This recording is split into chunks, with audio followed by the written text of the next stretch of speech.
Good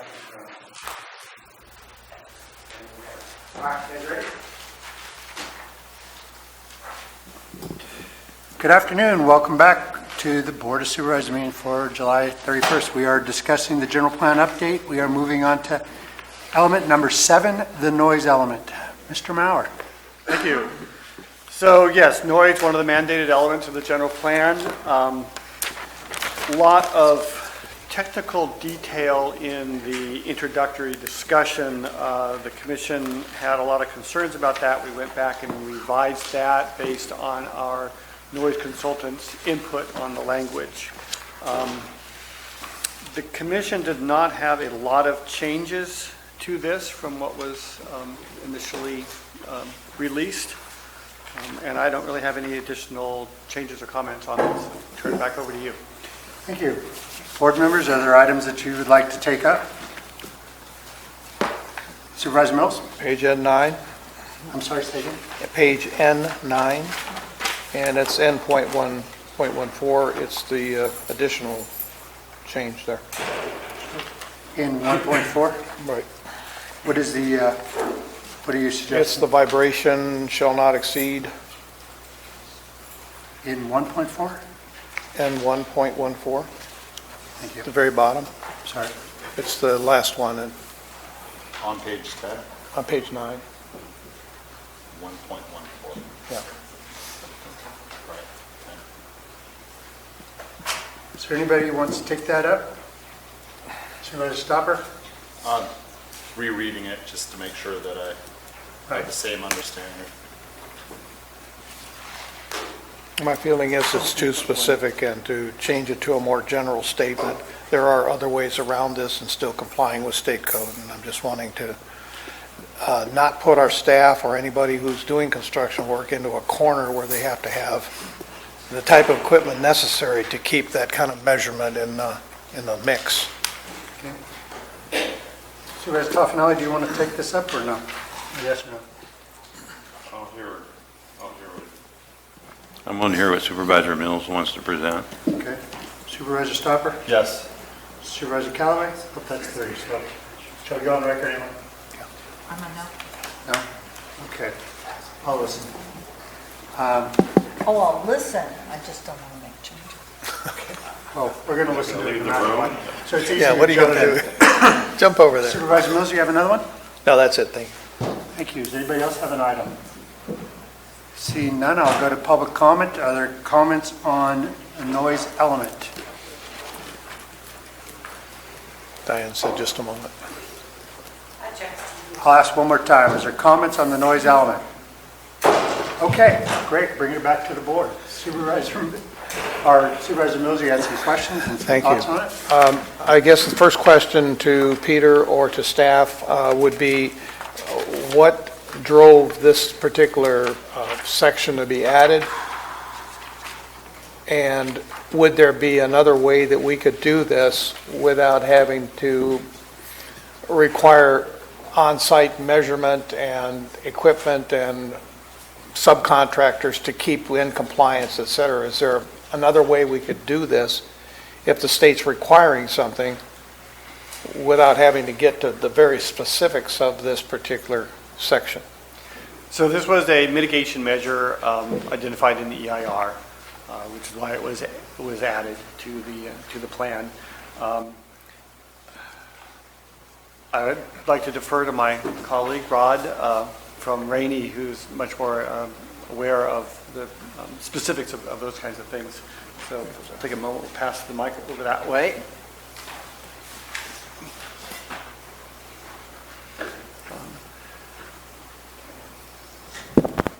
All right, good afternoon. Rod Stenson with Rainey.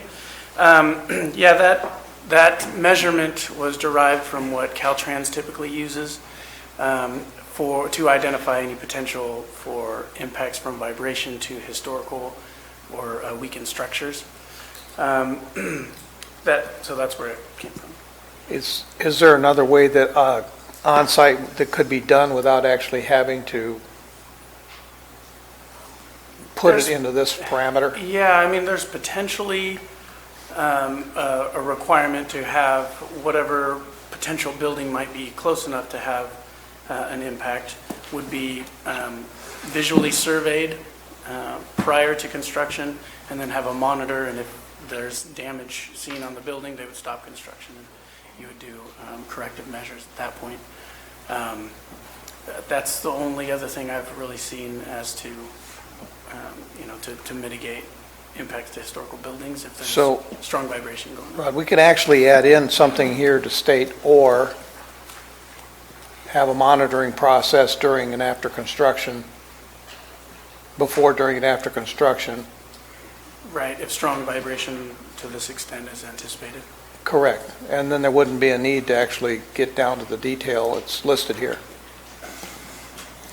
You're in construction, sir.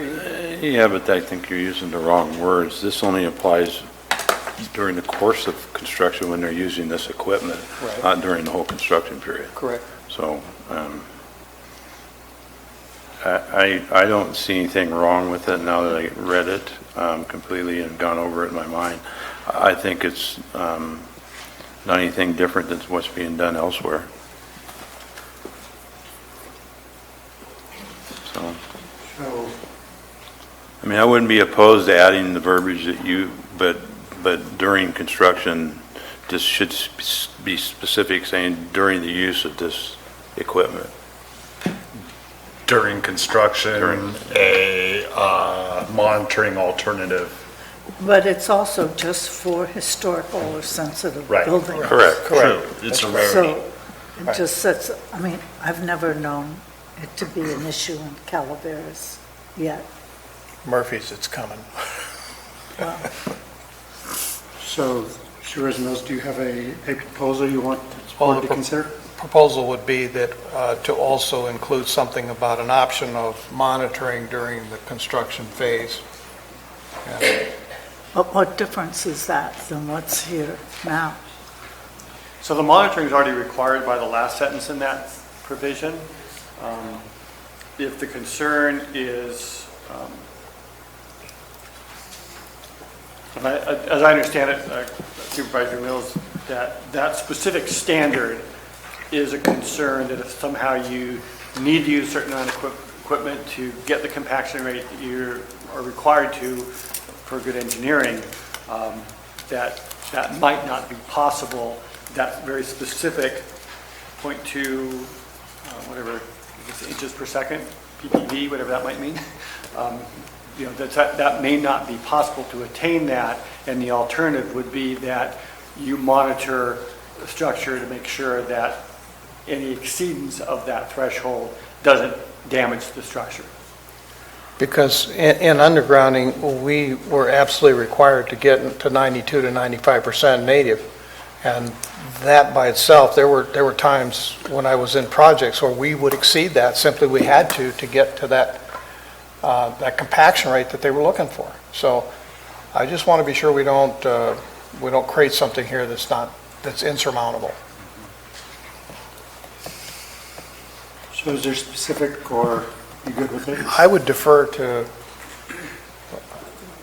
give it some kind of an idea what that, Yeah, I mean, the Alternative. beginning already talks about the types of vibrations that we're concerned the with. types of vibration. And the types of buildings that we're concerned with. So I'm thinking that right after we say that exceedance of the PPV at the near sensitive receptor, have a sentence there that says, or an equivalent option to have a monitor on site that performs pre-construction survey of the building in question, structures in question, to ensure that the vibration doesn't cause damage. When I was working, that is exactly what we had to do, because you're not going to be able to do this exact thing every time. That's my point. So before we start getting to the specific language, let's make sure everybody's on board. Gary, do you want to change language, or are you okay with where it's at? I'm okay where it's at, but this isn't specifically for historical buildings. No, it says they're sensitive. It's existing buildings and weak buildings that we know are Right. weak. But I think this is fine. I don't see it being outside the realm of anything else When you're using this type of equipment, you have a meter, and so if you go over this, then you're supposed to have a designated person. I mean, this is pretty standard stuff. I don't see it being any different than anywhere else. Ben? I'm fine with the recommendation that's before us. Rita? I'm fine with it. Thought you were a no. Now you're fine. She, Jeez. Oh, okay, gotcha. so that change will stay as it is. If there's nothing else on the noise element, going once, going twice, we're on to the safety element, number 8. Mr. Mauer? Okay, thank you. The safety element, again, sort of addresses a broad range of potential hazards in the county, flooding, dam failure, fire hazards, which is a big one, obviously, geotech hazards, emergency evacuation.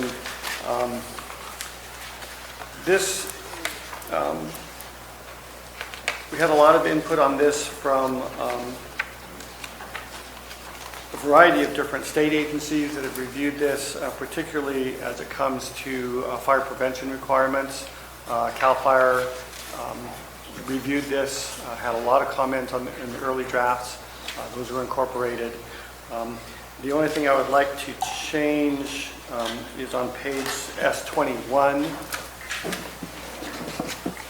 And we added the new policy in the circulation element regarding 2 points of access.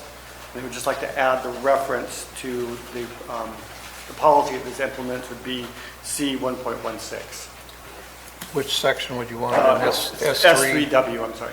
3W? S3W. Yeah. Yeah. Anybody have enough, well, for pulling the board, is anybody not okay with that? I think we're good.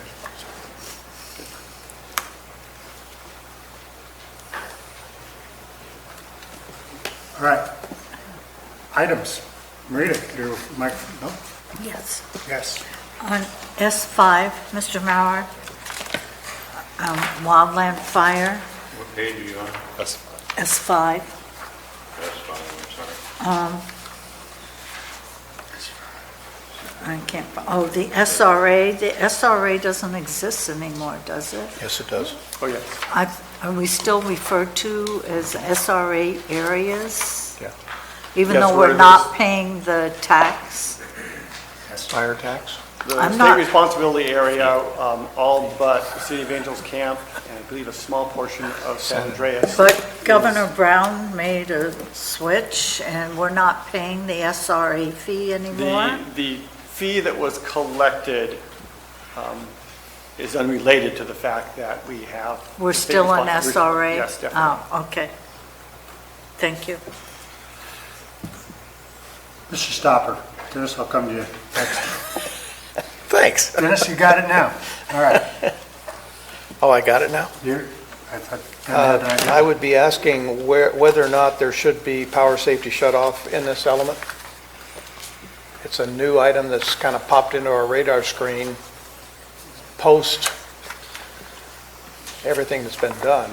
Or is it something that maybe we would want to go back and address somewhere in the future as an addition to or an amendment to the general plan so that we can address it? I would definitely suggest that.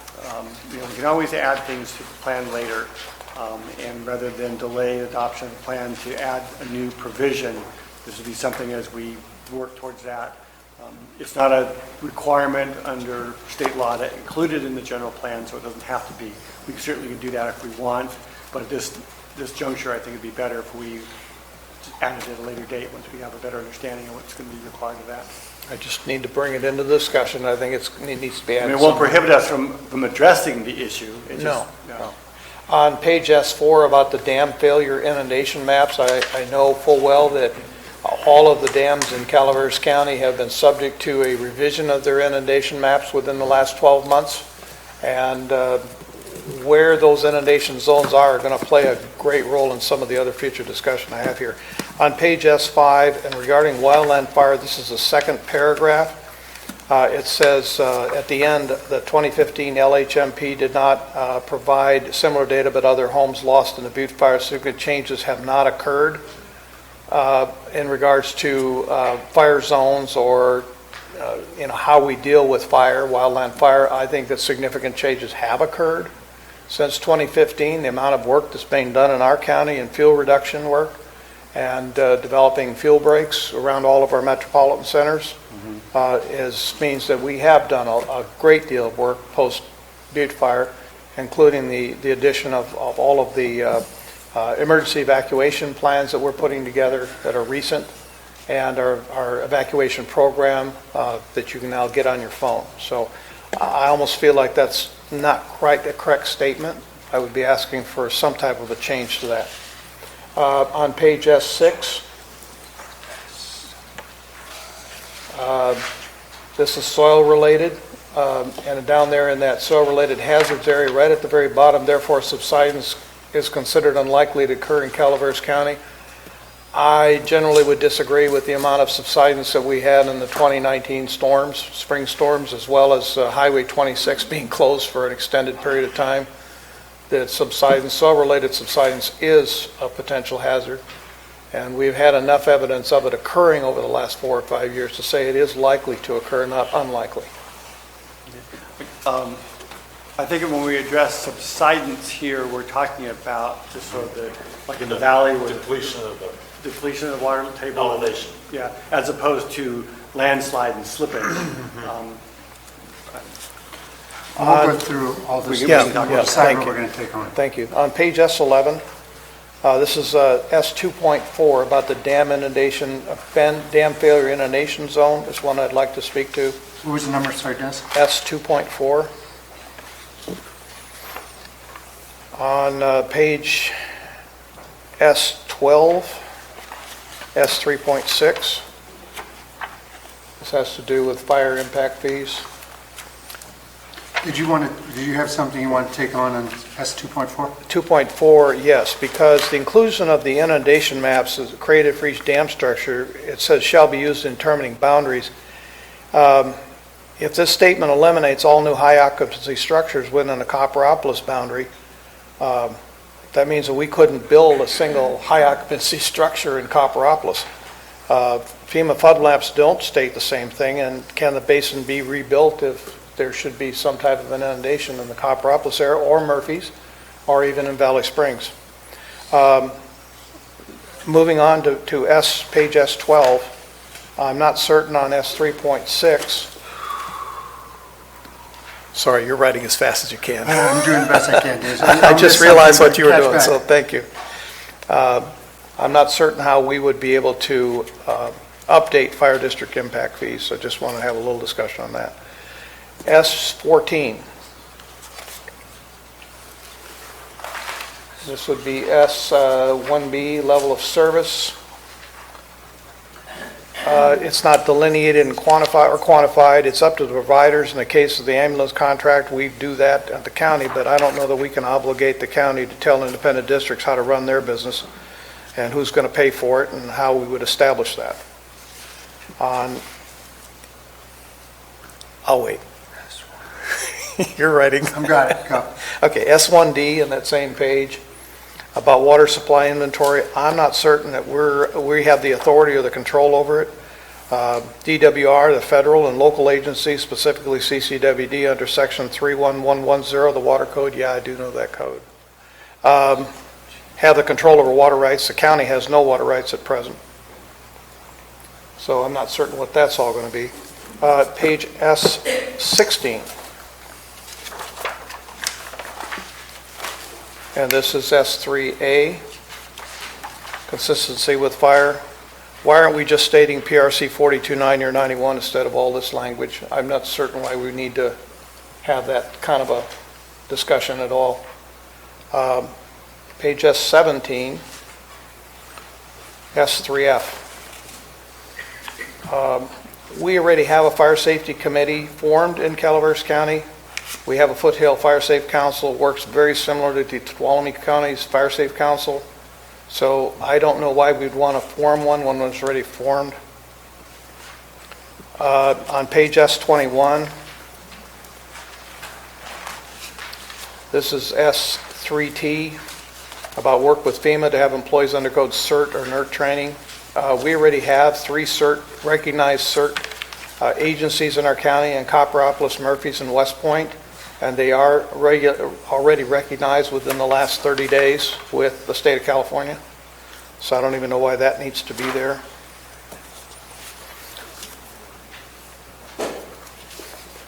And that would be it. That's all? Nothing else? You want more? If it's all right with you guys, just as we go through, why don't we take a look at these? We'll get the whole list and then we'll Yeah. circle back on it. Thank you. Stopper. There's no gaps I need to fill in on that. Sorry? The only couple things I want to bring up, he got. Okay. Cool. Mr. Toffenelli? Do I high-five him now? Okay. Ms. Galloway? No. We've already asked him. Okay, so, here we go.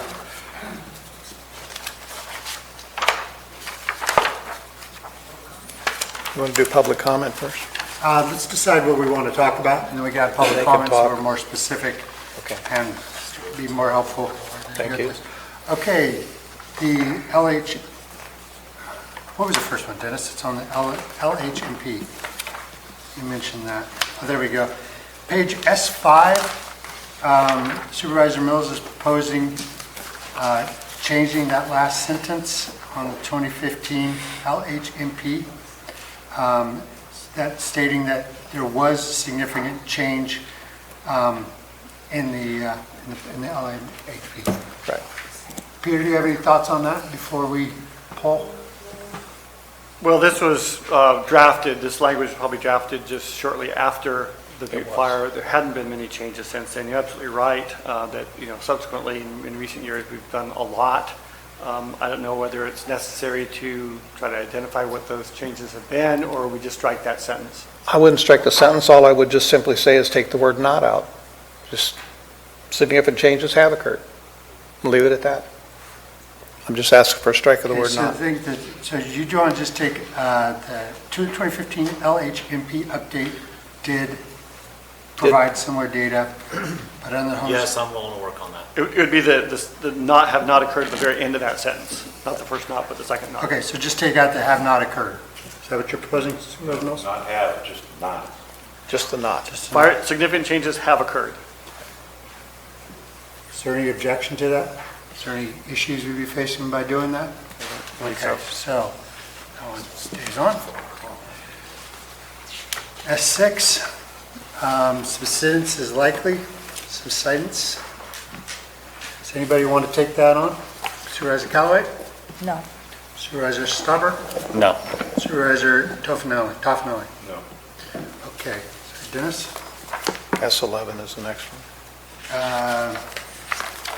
S11? Page S11, Page, it's 11. that is 2.4. 2.4. 2.4. Dam failure zone, inundation zone. Dennis, you want to? Well, it says there that within a dam failure inundation zone, there should be no new high occupancy structures or land divisions unless the lots contain a building envelope outside the DFI zone. I will tell you, in Murphy's, that would be physically not possible, so you're not going to get new high occupancy structures in Murphy's or Copperopolis or portions of Valley Springs if that statement holds. Mr. Mauer, is this required by the state? Do we have an option here to even discuss it? It strikes me as one of those state law things. I don't recall the exact requirements of state law. I think that, what we're looking at here is the potential hazard. It's remote that a dam is going to fail, but it could happen. And, the purpose of this would be to not put, high concentrations of people in the path of that. Supervisor Mills is right. Most, if not all, of Copperopolis would be under inundation if Malone's failed. Much of Murphy's would be as well. I'm sure there's other Valley areas Springs. where, dam failure would affect other communities. I guess the question is, at what level of risk are we willing to take? I don't know if there is a specific standard in state law that says we must do this. I think this is more or less standard practice. And Okay, let me see if people want to pick that. Supervisor Stopper? I'm definitely willing to discuss this. Okay. Supervisor Toffenali? Yes. Okay. Supervisor Callaway?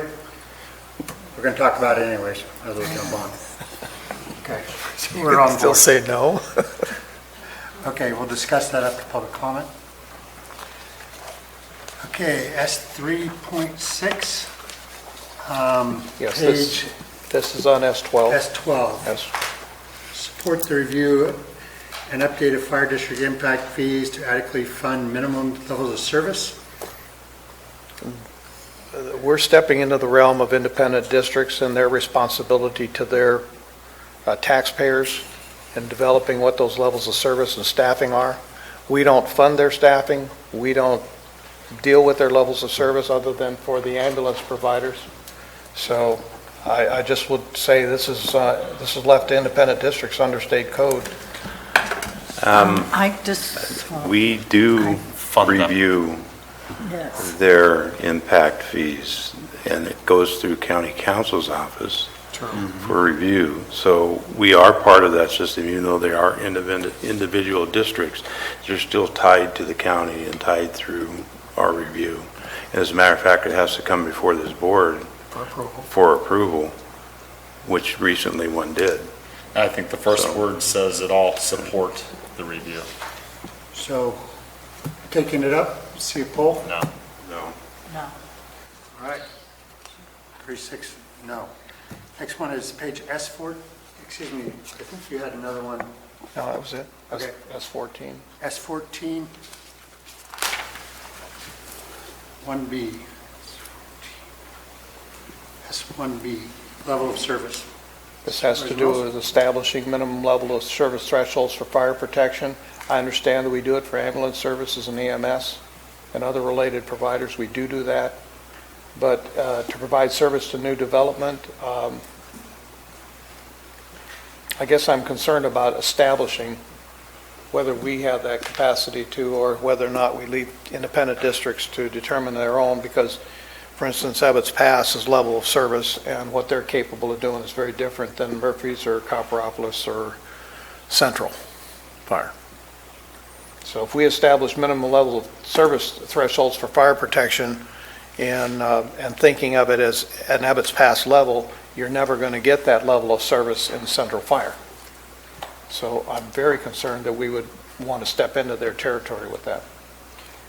Mr. Mauer, do you have any comments on this? So the key, the focus of this is the level of service necessary to approve new development. And it could vary from district to district. I don't think we're saying that the county shall establish the level of service. What the district says is appropriate. But what we say is, if the district establishes a level of service, say it's 15-minute response time for a district, and new development is proposed that doesn't meet that level, that would be up to the county to determine, if we don't meet that service level, then we can't approve the project. That's what this measure is trying to get at. I understand the intent, but I also say in consultation with, and then stop right there, comma, establish minimum level. The point is the way it's written in such a way as to say that in consultation with, We will establish. we're going to be doing something. I don't want us to be in that realm. I'd like to see the verbiage changed to where they're the ones that are going to establish that, and they have the responsibility to do it, but we will be in consultation with them. We'll assist them, but not to have us establish. But we're the ones that approve new development and all conditions thereof. Let's see what the Yeah, interest level is. Thank you. Taking on S1B level of service, Ms. Callaway, I leave it as is. Mr. Stopper, I'm fine with it as it is. Mr. Toffenali. I'll discuss it, see where it goes. I'm good with where it is, so. Next item is S14. No, yeah, S1D. S1D, water supply inventory. Supervisor Mills? Well, again, going back to what I said, it's not under the county's authority or control. It's under the authority and control of the federal government, the DWR, local agencies. They have the water rights. The county has none. If we're talking about, and it says major water storage facilities here, this isn't about other water supplies like groundwater or surface water. This is storage facilities, so What I see reading here is mapping their locations to identify potential water supplies available during emergencies. We should definitely have that map. Anybody want to change the way it's written? Supervisor Stopper? No. Supervisor Toffenali? Supervisor Callaway? No. Supervisor Garamy? No. Okay, next item is page S16, S3A is an alpha.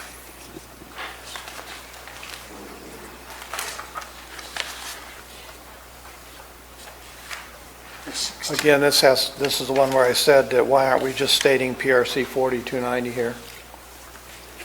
Rather than go through all of this language.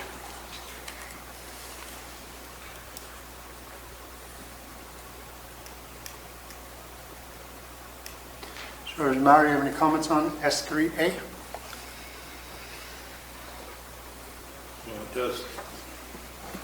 It does say continue to update Title 15 of the county code to incorporate fire protection measures required by the current edition to California Building Code.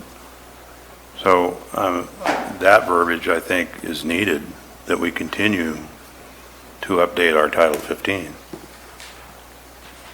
So you're What about the proposing no underlying? change? Look at the underlined part.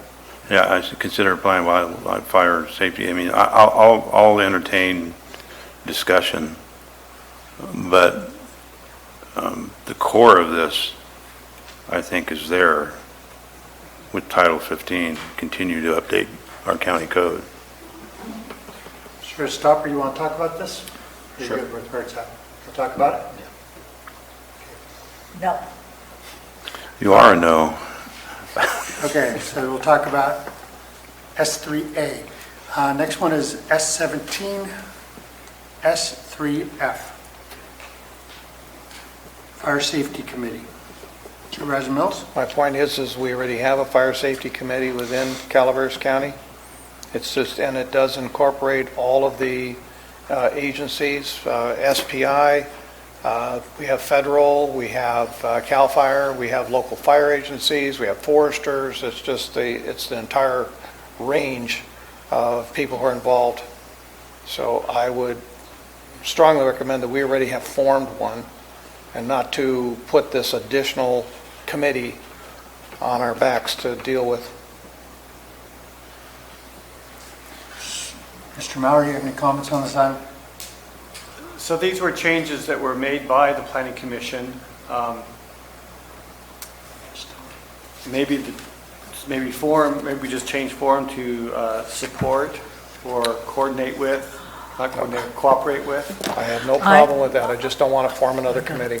We already have one. I have a concern because the Fire Safe Committee's jurisdiction does not include reviewing the policies in our general plan.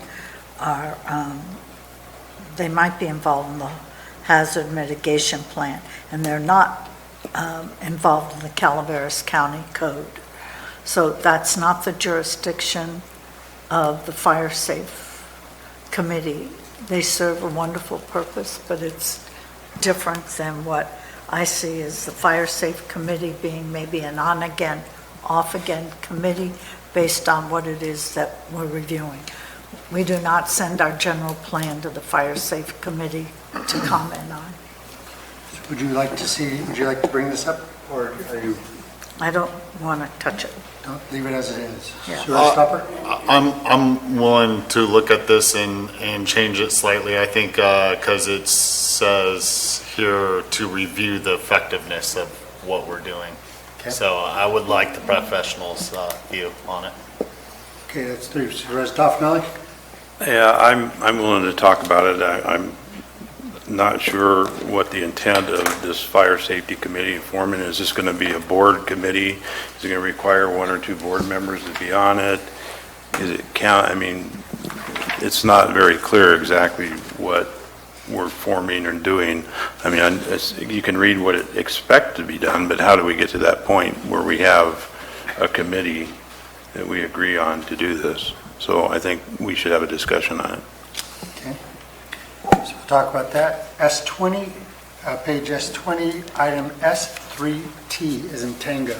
Page 21. S21.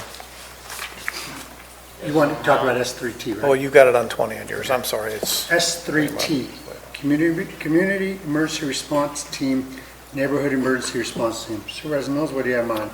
Well, it says work with FEMA to have employees undergo CERT. Your local fire districts are currently doing this, and as I said before, there are 3 fire districts that currently have state-recognized CERT organizations that are active.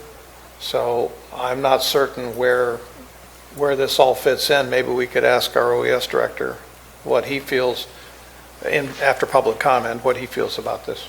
Well, let's see what your board thinks. Supervisor Stopper, you want to talk about S3T?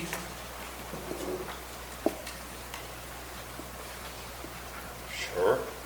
I mean, work with FEMA. If people are already doing CERT, then we don't have to work that hard on it. Okay, Supervisor Toffenelli? Sorry. I'd kind of like to hear what John has to say. Okay, bring them up, so we'll discuss it. Supervisor Mills, I have one number here on page S21, but I didn't get what item you wanted to talk about. Is there one more? S21 was the CERT. Okay, so I missed, okay, so those are the same? Yeah.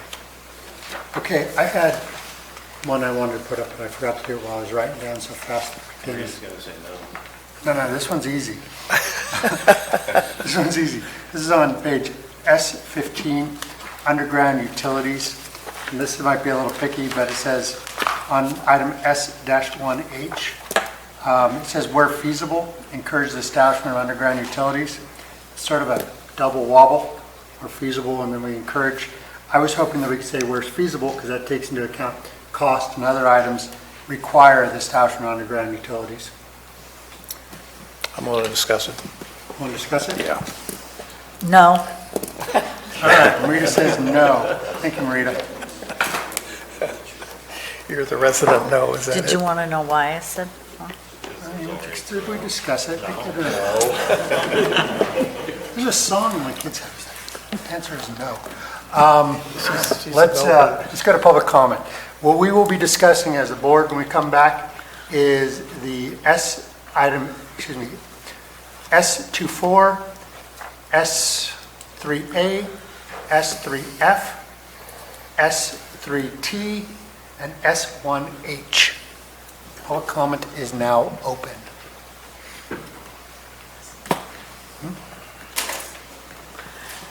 Dennis, What? what rights? What's that? Unless that's been adjudicated the last 4 years, it is not decided. Thomasino, who has the CPC. water rights. The safety element shall identify, Excuse I think we have to wait. We'll shut up. Oh, yeah, let me make clear, you may speak on any item on this element at all. I just wanted to make sure that you guys knew where we were thinking. Thank you, and thank you for letting us know what you want to talk about. Safety element shall identify flood hazard zones, historical data on flooding, and it must develop a set of comprehensive goals, policies, and objectives to protect communities from the unreasonable risk of flooding and fire.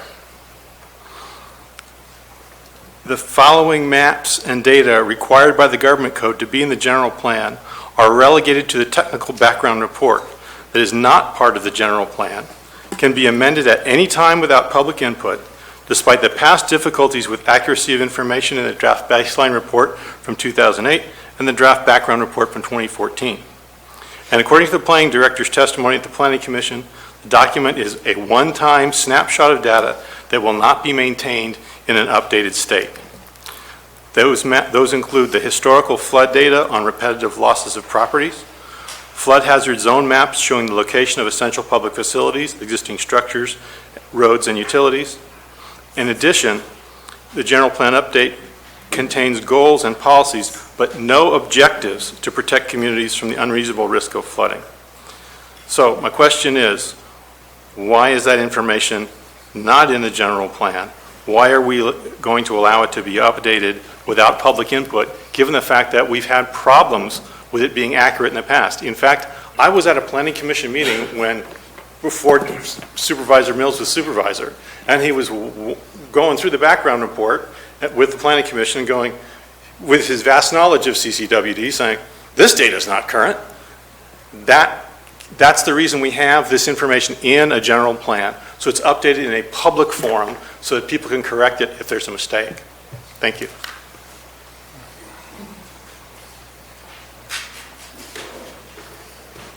Good afternoon. Tom Hicks, CDV Development Partners. Just a question on S2.4. Is there a definition on high-density structures and land divisions? We'll have a rebuttal. Okay, all right, thank you. Other public comment? Ms. Mills?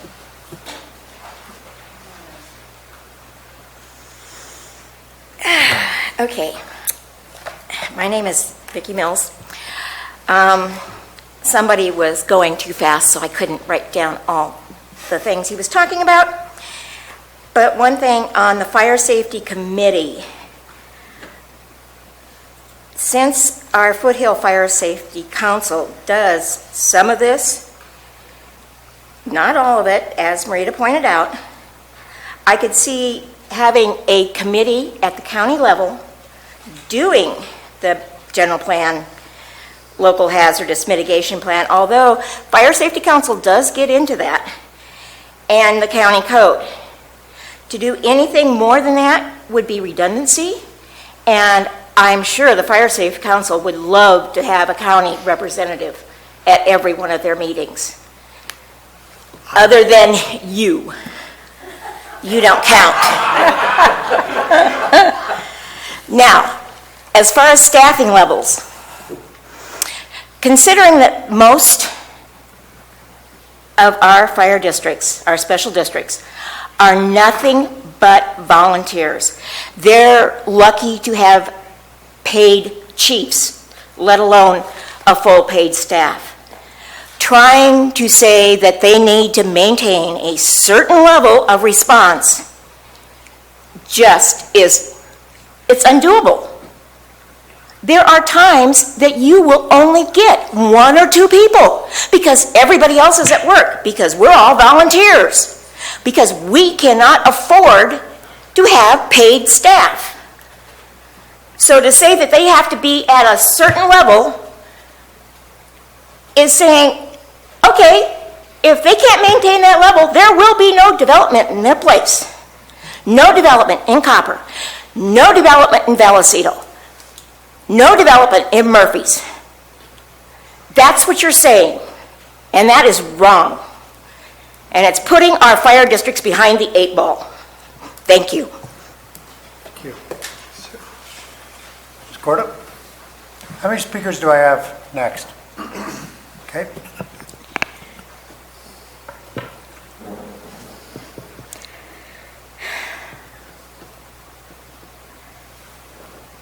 I believe in safety, and I agree with Vicki that it's better to have somebody out there with wet towels trying to put out a fire than letting it get away. And I don't care if it's grandma's doing it. And I believe in the volunteer aspect of the fire department, which apparently we don't have. And so that said, I also believe that if people want to climb Mount Everest, they should be allowed to do it. I don't think that this world is made to be so safe and so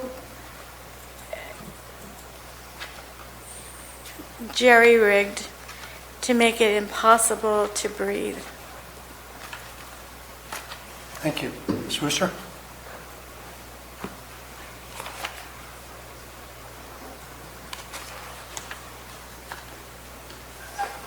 Anthony Worcester.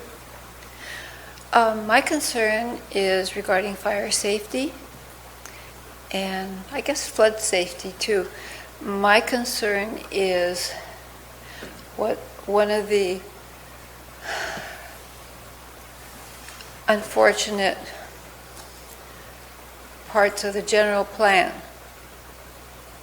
which is complete streets.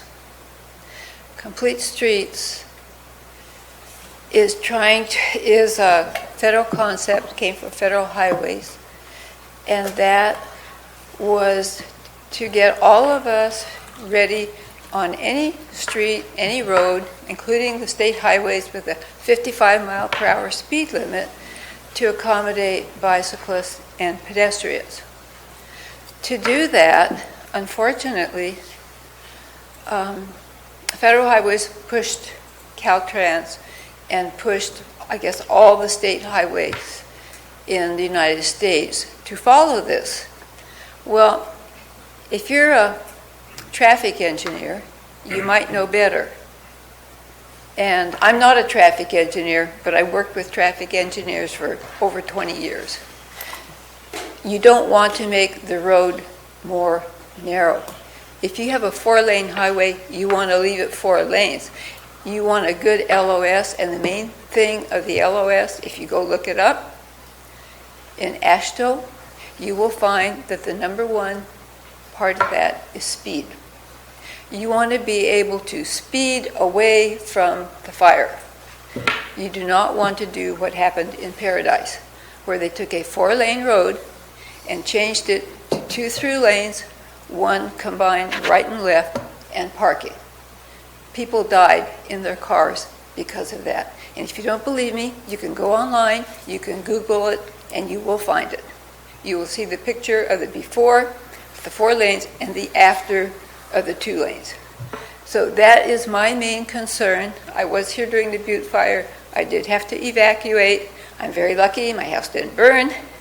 But I think that this is something that needs to be looked at very closely. Not all streets should be complete streets. And it's something that your engineers need to really look at is, okay, does it fit here? Does it fit there? Is it appropriate? Because I think all of us in this room are interested in being able to evacuate, whether it's a dam breaking or whether it's a fire. So I really hope, I ask you with the greatest respect to please consider this and put it into the plan. Thank you. Thank you very much. Is there any further public comment? Seeing none, I will close public comment and bring it back to the board. Chair, I'd like to Yes, sir. offer a disclaimer because the young lady in the back of the room was a 3-term director in Murphy's Fire. Okay. Just so we understand where her voice was coming from. Very well. We are, the first item up for discussion is item 2.4, damming failure inundation zones. Supervisor Mills, you are proposing to strike this or change it? Sorry. Oh, Peter. Yeah. Would you like to rebuttal? Or say, thank not rebuttal, but answer. Well, the only, Mr. Hicks asked a question. Yes, high occupancy structure is defined in the glossary of the general plan, although the definition is somewhat general. Structure is capable of being occupied by a large number of persons at any one time. Examples include schools, theaters, healthcare facilities, hotels, apartments, and large stores. Okay. That's a general term. Supervisor Mills, you have a suggestion? Well, is there a way, Peter, that we could reword this? Because truly, I don't want us to be so restrictive as to not permit. Can they be subject to review? I'll give you an example. Is the FEMA flood maps for Copperopolis are at the 513.9 elevation on the lake. That's well below Tuscany Hills. It's well below what would be there with the Sanguinetti property. It's well below the majority of it. Yet, in a dam inundation map, they're in it. How do we get around that? Because I know that, for instance, on the Sanguinetti, there might be at some time in the future, commercial, right there along Auburn Ferry Road, that would be something they'd want to do, and yet by this, there wouldn't be any capability.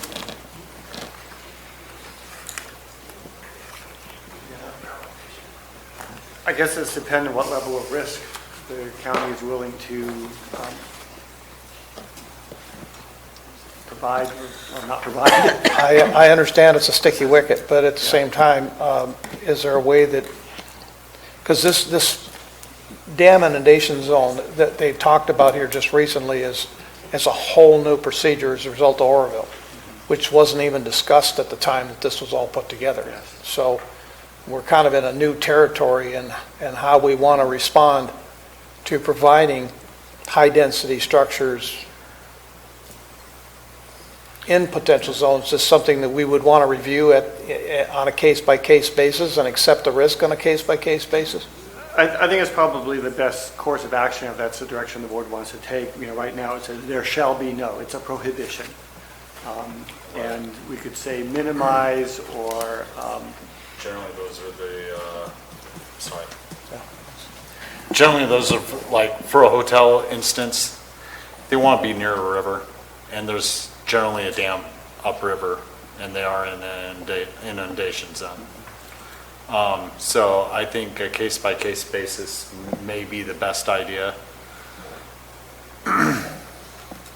Somebody want to propose some language if I would, people want changes? I would like staff to propose the language, to tell you the truth. Peter, why don't you take a look at that and take a second to see if there's some easy language. I have to admit, I hear what you're saying, Ben, and you're correct.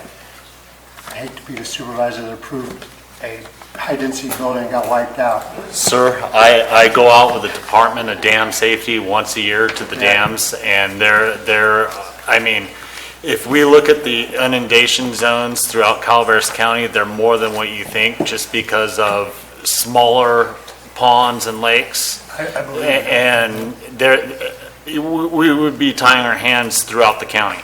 I mean, God forbid anything ever happen.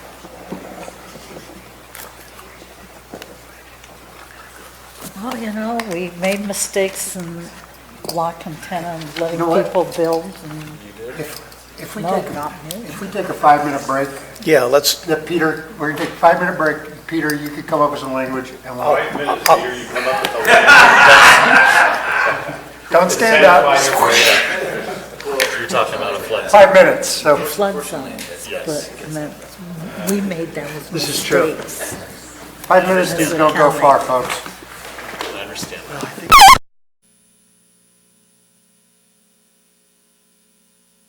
Okay, let's start. You want to hear what Peter says or we'll start back? Welcome back. We are on this on the safety element, discussing item S2.4 in our policies. John, you have something you'd like to add?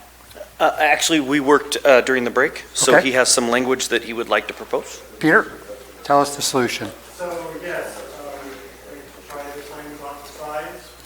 Within the dam failure.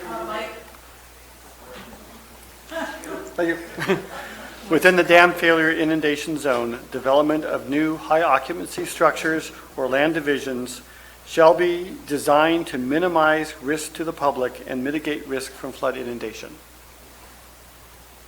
What do you guys think? Supervisor Mills? Does that meet the mark? You want to read it one more time so we're real clear on the record? Within the dam failure inundation zone, development of new high occupancy structures or land divisions shall be designed to minimize risk to the public and mitigate risk from flood inundation. Does that work? I'll tell you why this is so important is because, and I talked to CL about this on the break, is when you start talking about Oroville, what does the flood inundation map look like? It goes all the way to Sacramento. It does. So that means Marysville, Yuba City, every municipality downstream of that is in the flood inundation zone, and literally you couldn't build. We don't want to go in We that don't. route. That's why I brought it So up. if it works for you? Yes. Supervisor Toffenali, does it work for you? Yeah. Supervisor Stopper? Yes. Supervisor Callaway? Yes. Supervisor Garabedian? Yes. Excellent. 2.4 She is slipped. done. I don't know, I had chocolate. I'm going to run down to the treats and buy a whole bag of it. My item's up down the list. You didn't share? Okay. Next item for discussion is page S16, item 3 alpha. Page S16. S16, 3A. Supervisors? Yeah, Chair, I think what we're talking about is consider applying wildfire safety positions to additions, significant authorizations to existing structures. Yes, why is that? In talking about S3A, about the consider applying for wildfire safety provisions to additions, significant alterations, existing structures, I just didn't understand why that was added. To me, this is just, why don't we just restate PRC 4290 and be done with it? We adopt that as part of our building code anyway. So, That was added by the Planning Commission. I think there was a concern by some commission members that there is construction that is done that does not trigger certain requirements, particularly additions and modifications. And so that was the reason why the commission added that. So if I might ask, so we're considering it. So we're not saying we're going to do it because I have some broader issues about this. Now it'll impact other stuff. So this is something to be considered. Yes. So we'll be reviewing, it says we're going to review our design standards and our code requirements to make sure they're consistent with the most recent revisions to the various standards that are adopted by the state, and the commission suggested that we consider that at the same time. Supervisor Mills, do you have a specific correction you want? no, that's good. I'll pull the item. Okay. It sounds like we pretty much got it understood. Next item is page S17, S3F, is in Foxtrot. Fire Safety Committee. Dennis?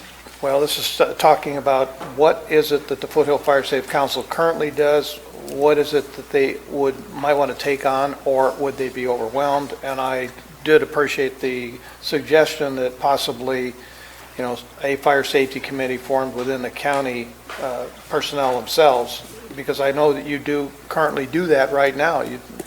The LHMP is something that you work on. You're looking at the general plan as it's being done. So through your office and OES, this is basically something you're already doing. Is there additional pieces that we need to put in this puzzle? The advantage of creating a countywide fire safety committee would allow our stakeholders and partners throughout the county. Right now, there's a Foothills one, which may have different influences, both from a fire safety standpoint and occupancy standpoint, versus something that's in the valley. So combining those, or having a way that the Foothill Committee and maybe if there's a Valley Committee can come together would be, I think, is what the goal of what's written here is. So this would be like bringing together someone from the Fire Chiefs Association, somebody from SPI, somebody from the forestry, or from federal, and putting them all in the same room to have a conversation about specific items? Yes, and as it relates to the review of the LHMP, which is Local Hazard Mitigation Plan, and then the 5-year review of that, which actually is one of our functions as the Office of Emergency Services. So we operate in this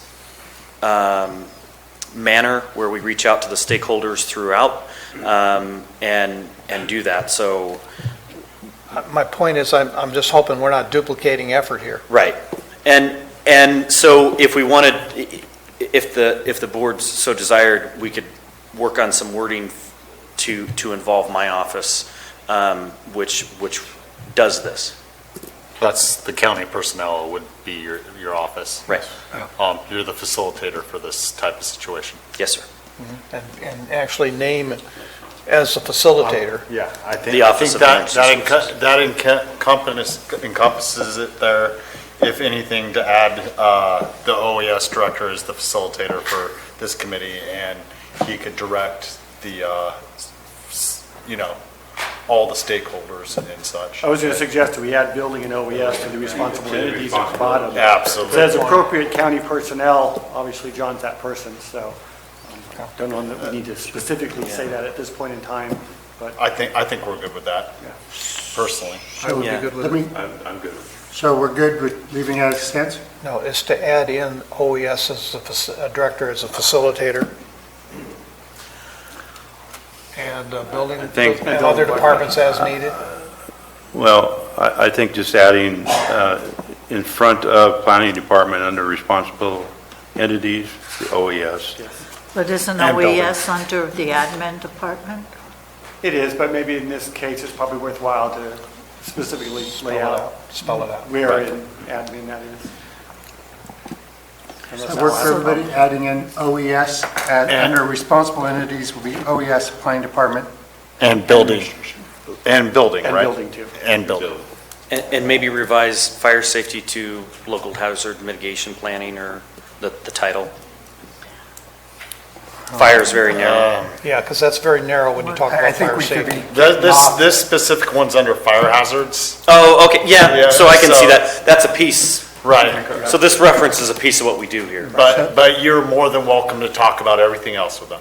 So the item for, so let me make sure I got this right. So under Fire Safety Committee, S3F, we are deciding whether we're adding OES and building along with planning department and administration as far as responsible entities. Is that correct? Yes, Is everybody in agreement? yes. Rita? Yes? Awesome. More chocolate. Do you got that? Got it. All right. 3T. Okay. S20? That's 20. 3T, Tango, Community Emergency CERT. Supervisor Mills. Well, again, this is an action that's already undertaken and in process. Is there any more that we need to do? This is, When I read S3T, I see a reference to employees, which I assume is our county employees, and I believe what they're referencing here is through CERT and NERT, is actually NIMS and SIMS, which is the national structure and the state structure. Our employees, to be NIMS, which is National Incident Management System compliant, have to take various trainings. There's about 3 to start with. They're all online trainings, but they introduce the employee to the framework of incident management system. And it can be a requirement under times. So I think that that's what this is being driven at here. I don't know who inserted the language, but This language actually came from CAL FIRE's review of the draft safety element. but Peter, at the time that they reviewed that, we did not have any active CERT programs in the county. So And maybe it we is- just add the word continue to work with. I would rather just continue to work with. It's a simple statement. That way, if other CERT, It may ebb and Are flow, formed. personnel may leave, so I think that. correct, well, the important distinction here is CERT is not our employees. no. And so that's when I read work with FEMA to have employees undergo, that indicates to me a training requirement. Because your current CERT employees or CERT people are being They're worked through the volunteers. fire departments as volunteers. So that's a Correct. different framework completely. Correct. Do you want to bear that kind of responsibility For training our folks, absolutely. to incident command standards? Yes. Okay. We're required to receive FEMA funds. Supervisor Mills. Well, it's something that staff feels needs to be done. I would leave it as is then. Leave it as it is. Well, what I would like to see different is But you instead wanna of undergo CERT and NERT training, You just want to use the word continue. NIMS/SEMS. It's NIMS/NEMS, and that's the State Emergency Management System. And those are the 2 framework trainings that we would require anybody that would work as a disaster service worker or in the ICS structure to have prior to working. And there's no cost behind it. It's online through FEMA. Yeah. So we have continued to, your proposal, if I got this right, Supervisor Mills, is continue to work with FEMA to have employees undergo NIMS and SIMS training to identify. Is that correct? Yes. And then we want to change the title of that measure to reflect. So I can get that from you. Let me make sure we got 3 votes. Supervisor Yes. Stopper, Supervisor Toffelfelli, Supervisor Callaway, Supervisor Garamendi, yes. Okay, good. Got that Time one. for a no. Oh, jeez. Not yet. Don't ask for much, Marita. Now we're on. All right, we're going back to my little thing, S15. Give it a candy kiss. Oh, my gosh. S15, under item S-1H, I'm asking that we remove the word encourage and change it to require. What page you on? I'm on page S15, underground utilities. That's 1H. And I'm doing that because it says when feasible, which is wishy-washy a little bit. And instead of doing double wishy-washy, I said require from encourage. So if they determine it's not economically feasible, it's not required, is that it? This is not It's still going to gonna change be- the course of the EIR. It's still going to be a Okay. wishy-washy no matter how you do it. Come on, I need cost you to 2 ex- kisses. I'm a no on this. And we're doing a lot, and we're trying to encourage development or what have you. Undergrounding is very expensive, one. You're now talking, generally, you're talking your electric, your Comcast, or and your phone. So what you're saying, and by saying required, I'm going to build a house, and now I have to underground to my home. Or I'm doing a parcel split, and I'm going to put in 2 houses, and I have to underground the overhead facilities, all 3, assuming it's a joint trench. It's very expensive. And I don't think if we say mandated under I'm going from memory, the California Public Utility Code, if you have a subdivision of 4 or 5 lots or more under an acre or less, you're mandated to go underground, or somewhere in that ballpark. So you put in a subdivision, generally, you are mandated to go underground.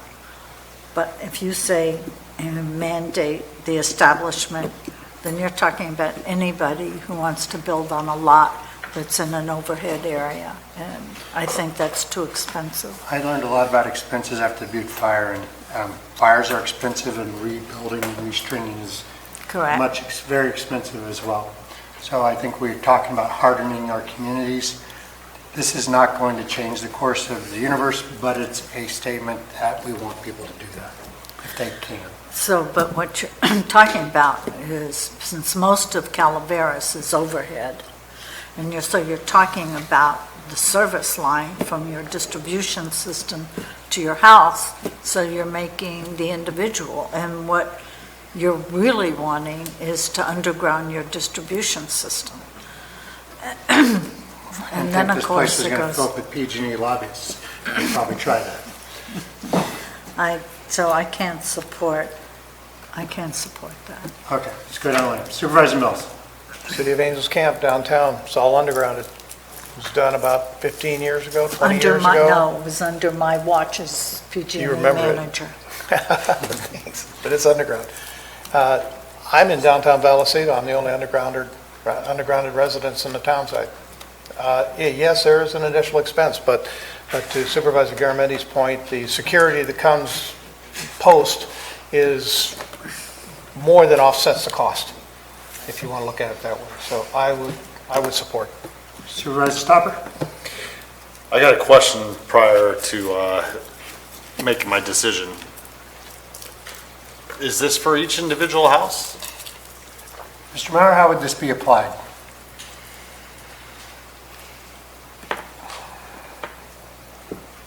The Typically, the general plan policies are reviewed at the discretionary permit process.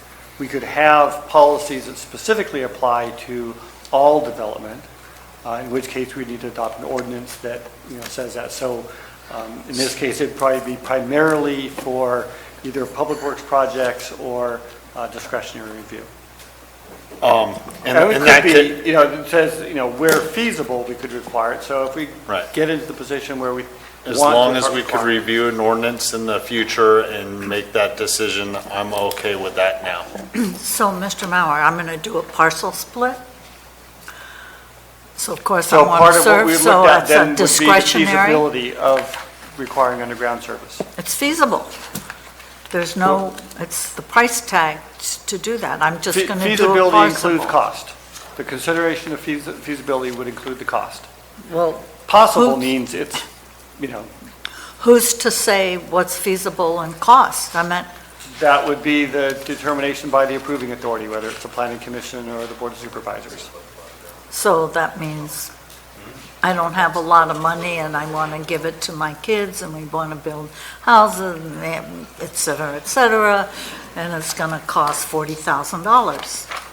I mean, that's not uncommon amount on just a parcel split to put in a distribution system and then your service. Supervisor Toffenali, where are you on this issue? I'm fine with the languages here. Okay, I get 3 votes, so 3-2. So Change change to that, require. encourage to require. Okay, that is the safety element going once, going twice. We are moving on to the public facilities and service element. We will take a 15-minute break, and then we will come and push through this last element, okay? Do not tell. 2 last elements. All right, 15-minute break. We need to go on the verbiage, he's got a point. Yeah. To the Calaveras County Board of Supervisors meeting. We are on General Plan Update, Element 9, Public Facilities and Service Element.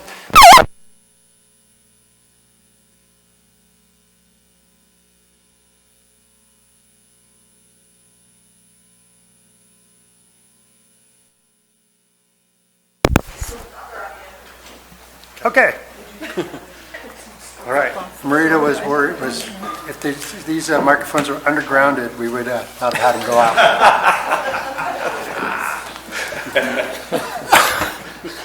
All right, Mr. Mauer, Public Facilities and Service Element, lead us forward. So this, pretty self-explanatory, talks about the various public facilities and services. There are a couple of sort of unique provisions that we've put here. There are 2 requirements that we address pursuant to state law. One is about disadvantaged legacy communities, which differ from disadvantaged communities. Both are sort of described in this section under the special considerations provisions. The most recent state law regarding general plans has to do with environmental justice.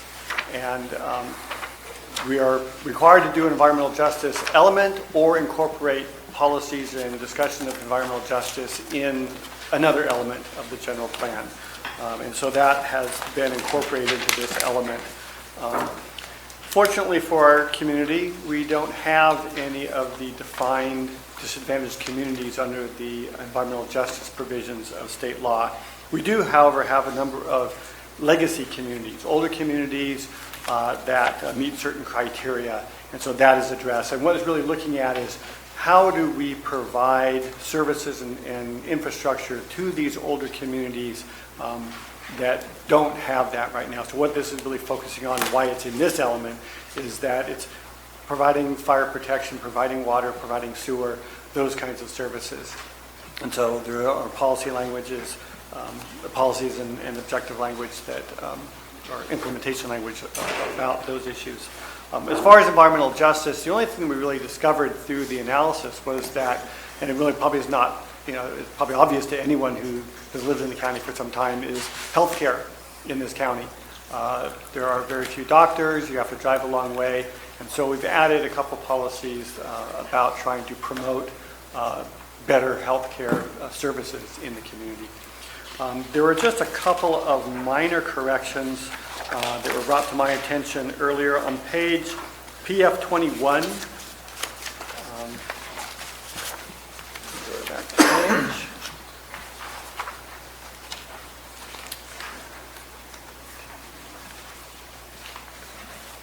Under PF2J, it refers to the northeastern San Joaquin groundwater basin. That should just be the eastern San Joaquin groundwater basin.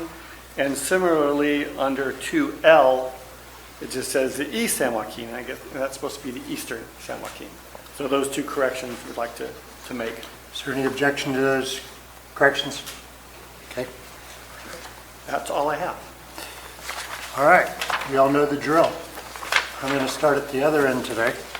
Supervisor Toffenelli, anything you'd like to discuss in this section? No, not at this time. Sorry. Excuse me, no, not at this time. Supervisor Stauber?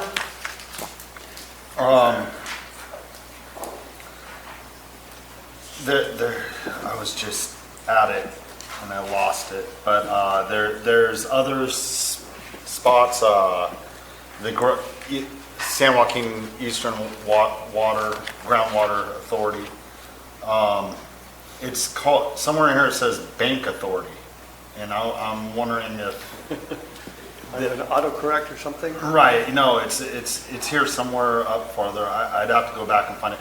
Go ahead, Mr. Mills, and I'll find that one while you're. How about it, Peter, would this be helpful if we said anywhere in this section that you find that Here it is. inaccuracy, you could go On- ahead and repair it? PF4, Northeastern San Joaquin County Groundwater Banking Authority. That's correct, incorrect. That is it. I just would like that corrected. PF4 what? It's What just page? it's page PF4, and it's the second one down after done environmental. That may actually be correct. I'm unfamiliar with that one, so that's why I'm asking. And I think that there is an authority that is, it's different than the Eastern San Joaquin Groundwater Basin. I'm having trouble. It's an agency that is PF4. So it looking may at exist. groundwater banking. Second one down, and might be But it could be a little basic. different on yours. It is different.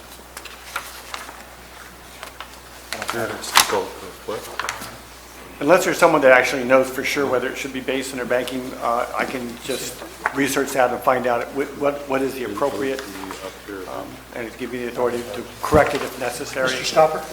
Supervisor Stopper? Yes, sir. Can we give the planning director authority to find out if it's, what the correct name for this is and make that correction? It is Basin Authority. It's basin, It's basin. so, So, Just need to- but yeah, I would more than welcome him be able to fix grammatical errors. is there any If he objection? finds them separately. Any objection from the board for allowing the planning director to Depends go what and he correct changes this them stuff? Pardon? Depends on what he changes them No, to. no, just the titles. Just the titles. Okay. You have anything else, Supervisor Stauber? I'll go ahead and let Supervisor Mills, I think Mr. Mills will address most of the things that I All right, all right, Dennis, I'm that ready. I have. It's like getting a softball hand going What you there. got? Well, under PF6, I would like to be sure in the electrical and hydropower discussion that we include CPPA power from New Melones. Calaveras Public Power Authority, for anybody who wants to know the acronym. Yeah, I'm the rep on that. You're the rep. So on I don't know if PF, we need to have a discussion. Do we No. need to have a discussion? That seems like something we just a should do. correction. Yes. Yes? Yeah, just, Rita? You're done. PF9, page PF9. In the discussion, California Environmental Protection Agency, at the very bottom, it says high unemployment rate. The unemployment rate, June of 2019, averaged 3.3%. It was up in May. It was up to 3.8% in June, which is well below the national average, so I don't understand why the word high unemployment is in there. Which section, can you bring me to that again? This is page PF9, under disadvantaged communities. At the very bottom of that second paragraph, it says, exposure to ozone, high unemployment, and rate of cardiovascular disease and asthma. We don't have a high unemployment rate in Calaveras County currently. Not that it won't change, but we currently don't have it. So if I could just address that, the data that we were looking at was based on the 2010 census, the most recent data that we had on that, so. Yeah, that's a little old. You want to include that? You still want to discuss that, Dennis? Yes. And on page PF14, the first goal, or the goal there, it says adequate water storage capacity.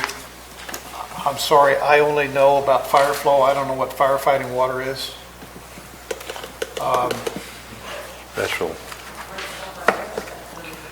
So do you want to just have a clarification on? Clarification there. Also, PF 2.9. Hang on a second, just a second. Dennis. Oh, Peter, did you have a, Do you want to? That was a change made by the planning commission because the majority of the commission didn't know what fire flow was. Okay, you talk to a fire marshal and you they talk about sprinklers, you talk about taking a hydrant. I would agree with you, pressure. and I'm comfortable with fire flow. That was the original language. but they knew what firefighting water was? Kind of That was a scary. big issue with the commission. Kind of scary. We'll come back to that one. All right. Yes. On that same page, PF 14, on PF 2.9, protect water rights for the county water districts. I would like to add the word "and water reservations," which means these are water rights that haven't been perfected, but we are a source county, so I want to get that in the discussion.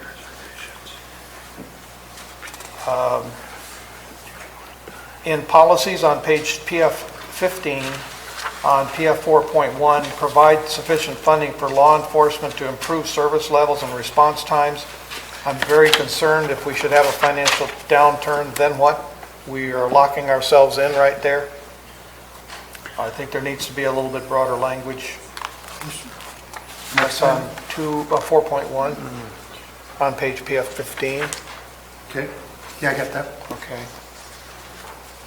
Again, the same thing is true on page PF 16, on PF 6.2. It's almost a repetition. Ensure adequate funding provided for law enforcement crime. Again, that may not always be possible. In the same page, it might be different on yours, PF 7.3, ensure that adequate school facilities are available to support new development. I don't know how that fits with new senior or over 55 development. So how does that fit? Which item? I'm sorry. This is PF 7.3.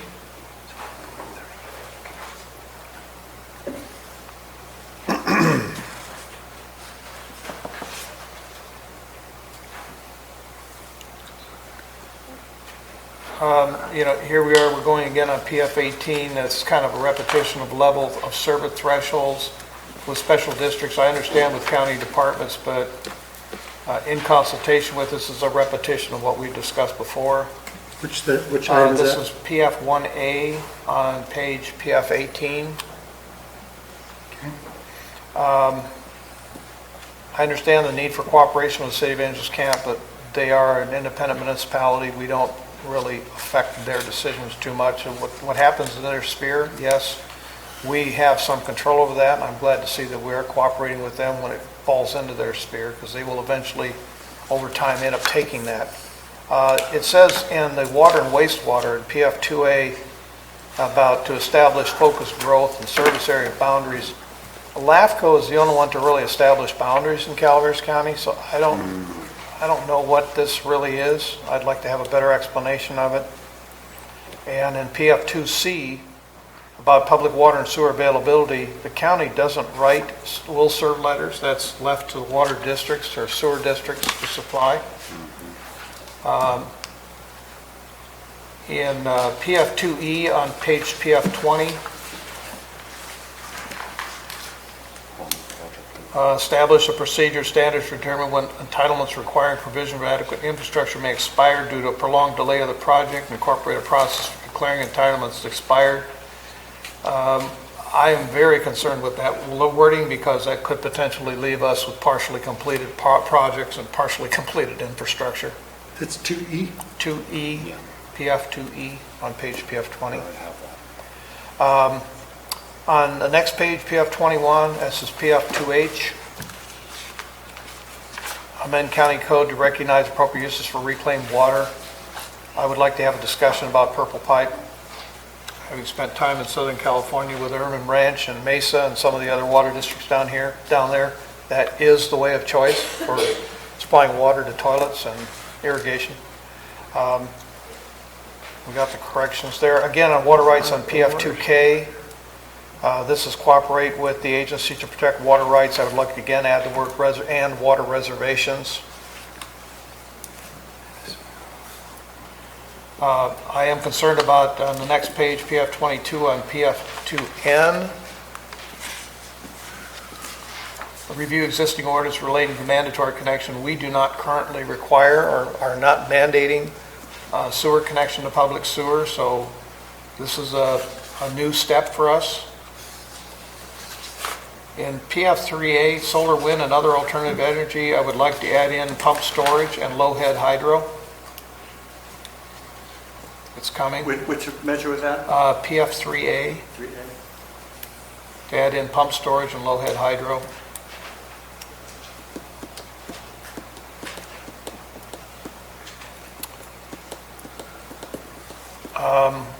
It's on the next page, PF23, PF4C, fund law enforcement and emergency services. I know that Copper and Valley Springs already have benefit basins. They're not so much for emergency services, but establishing a development impact fee is almost a mandate to do that. I'm not certain how that would work with independent districts, or whether they would have more of a control over it. And then work with school districts, community college districts, et cetera, to establish satellite campuses in the county. I would add the words where feasible on page. Which section is that, Sorry, Dennis? my apologies. PF7C, that's on page PF25. It's on schools, work with school districts, community colleges, others, entities to establish satellite camp. We've tried that in Vallecito here just recently, and it hasn't worked out that well. And I know that Columbia College has developed some kind of a satellite facility this way in Amador County. I think it's in Jackson. So I think I'd like to add the word where feasible, so we don't push them into a we can't do that kind of situation. That's all I have. That's it? As he says with a smile. I'm totally being cheeky. Supervisor Callaway. Mr. Mills took care of the few that I had. Is there anything left? No, I don't think there's any gaps to fill in. Okay, so I'm going to go down the list and we're going to decide what we want to discuss after public comment. The first is on page PF9. The question came under unemployment. Do we want to acknowledge that there's unemployment in some of our severely disadvantaged communities based upon the data that we have? Or possibly just remove it. Well, Just remove the statement. as a person who represents these severely disadvantaged community, I think it's appropriate as it stands. If anybody wants to go to Railroad or West Point with me, and we all have pockets in the respective right, but this is areas of the specifically county.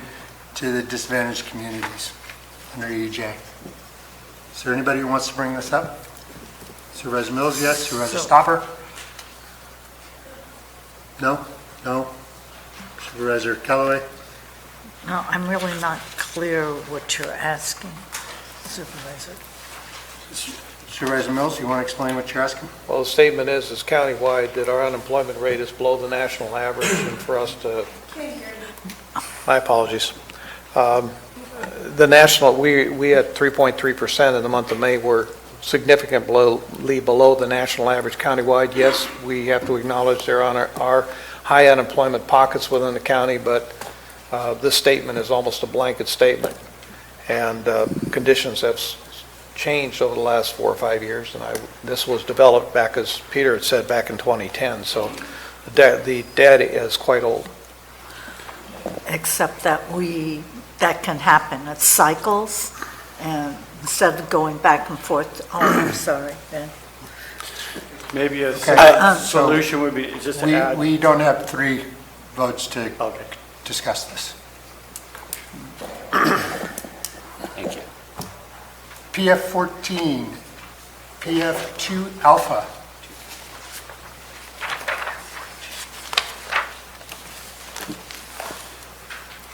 Supervisor Mills, we have a question is, Yeah, just change firefighting. Firefighting water to Back to flow. fire flow, right. that should, do we need to discuss that, or is everybody, that seems easy? I think it's, Yeah. Peter will just change that. Done. And if somebody wants to discuss it as a complaint from the public, we will take that up. Okay, PF 14. It's 2.9, protect, Supervisor Moses is proposing protect water rights and water reservations.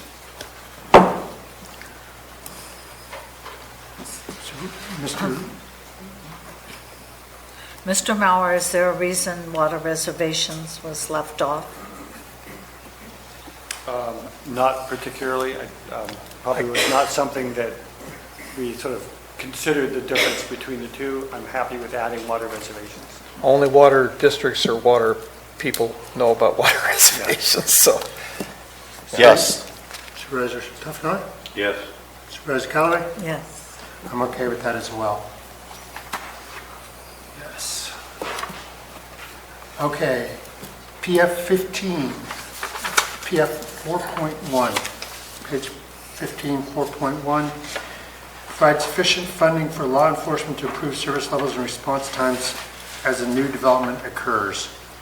Do we have 3 votes that want to discuss that issue? I want to discuss it. Callaway, yes? Can you? Ben? You want to talk about it? Sure. Supervisor Toffenali? No. Supervisor Garamendi? No. Anybody want to join Gary and I? No. Okay. 3-2, we'll talk about that one. Okay, PF 6.2. Adequate funding provided for law enforcement and crime prevention activities. I want to talk about it. Supervisor Callaway wants to talk about it. Supervisor Stopper, do you want to talk about it? That falls in line with the last one, yes. Supervisor Toffenali? No. Supervisor Garamendi? No. 3-2. Okay, PF 7.3. This is ensure adequate school facilities are available to support new development. Anybody want to talk about funding schools? School districts get, this has to do with new development, they get money for the property taxes to fund that. It's all state. What do we? So, do you want to talk about it, Gary? No. Ben? Rita? This one's I will. 7.3. I know. What page is that on? 16. PF 16 at the bottom. Oh, maybe he's got the How are we going to ensure? 7.3. No, PF It's up to the school 7.3. district. Right here. 16. Read what it says, and then think about it. A senior community or an over 55 community. You got enough no's to say no. I'm fine with that. So you don't want to talk about it? No. Okay. I don't want to talk about it either. So 7.3, no. I'm going to change Marita. Page PF 18. Mr. Mills brought up section 1A, 1 alpha. This is level of services threshold. Anybody want to talk about this? Supervisor Callaway. You take a second. Supervisor Stopper? Are you feeding her chocolate over there? I don't know, I'm out of chocolate. That's why we're voting 3-2s against me. Level of service thresholds.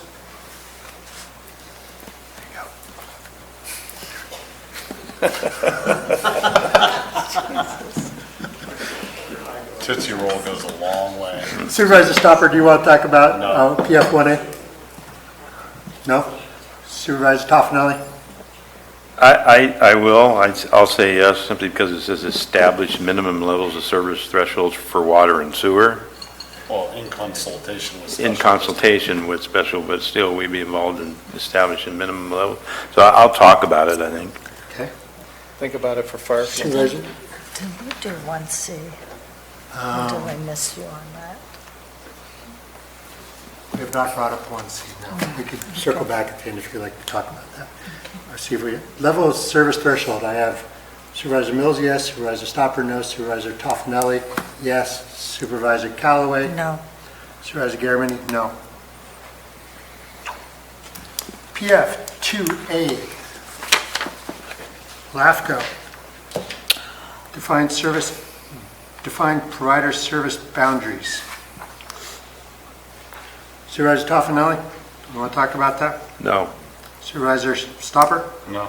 Supervisor Mills is a yes. Supervisor Callaway? No. Okay, it goes down. 2A. PF 2C, public water and sewer availability.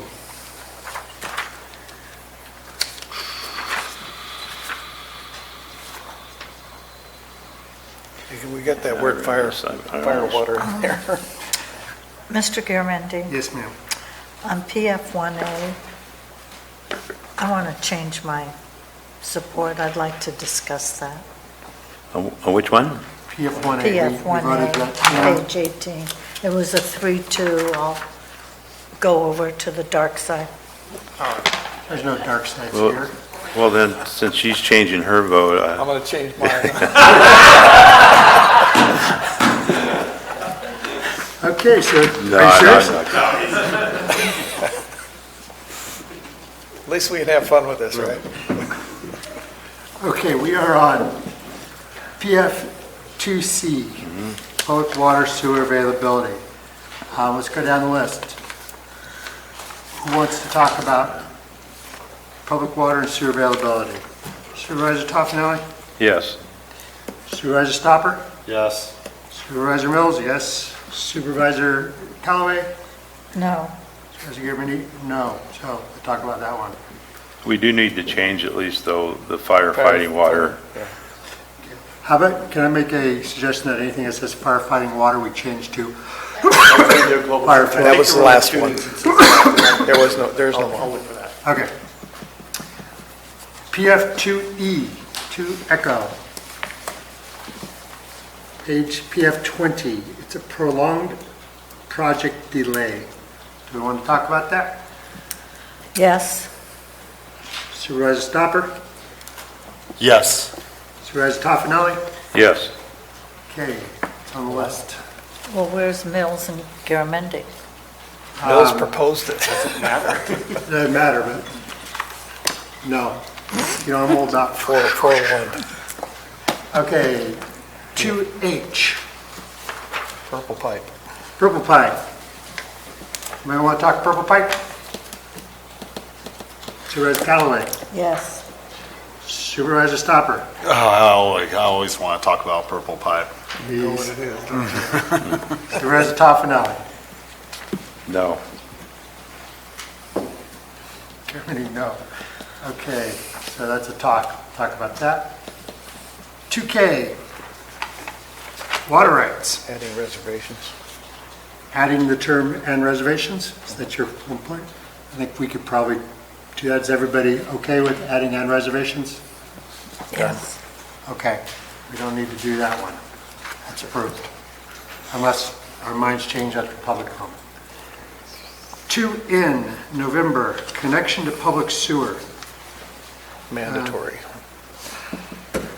Review existing ordinance related to the mandatory connection to public sewer and amend as necessary.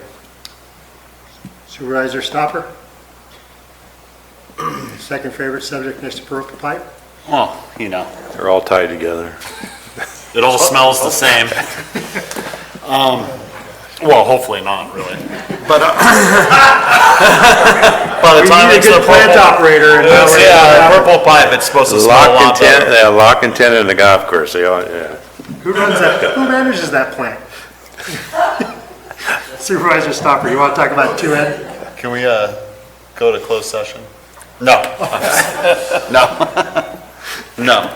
No? I'm joking about that. But yeah, what's the issue with this? The issue is that under current code, there is no requirement for mandatory connection, only when, and I think Peter could speak to this, only when a system is failing and you are within, 200 feet of an existing municipal sewer system, you are required, or no, you That's may high connect, density, doesn't I say think. you shall. So this is going to push us all into shalls. And I'll give you an example of that real quickly. If you extend the sewer line from Coppertown Square down Cheyenne to tie into, get that all tied in together, you could literally, by changing this ordinance to mandatory, force every person on Cheyenne onto the CCWD sewer system, as an example. So the operative term is to review the ordinance, and That would Yeah, be, but that would come out necessary. with the ordinance. Right now, this is, directing us towards that. I'm willing to have the conversation later, so yes for now, and then we can hash it out then. Yeah, if there's Supervisor another, Toffenali? Sure. Supervisor Callaway? No, Supervisor Gearman? No. We will talk about 2N. 3A. It's on page 22, PF 22, 3A, solar, wind, and other alternative energy. this is where I would want to add pump storage and low-head hydro. Anybody want to talk about this? No. Supervisor Stopper? No? Supervisor No. Callaway? Supervisor Garabedian? No. 3A is no. Page PF 223, 4 Charlie, funding law enforcement and emergency services. Anybody want to talk about this? Supervisor Callaway? yes. Supervisor Stopper? Sure. Supervisor Toffenali? Does it matter? You have 3 votes. Does matter. Okay, so yes, I'm a yes then. Yeah, just jump on for the discussion. Okay, so we'll talk about Last one is- 7C. 7C. Yeah, so I wanted to add the words where feasible. Okay, so who wants to talk about 7C? Supervisor Toffenali? no. No. Supervisor Callaway? No. No. 7C is up. Okay, just so I'm clear, check your list, Dennis, make sure I got this right. You got it. You got it. PF 2.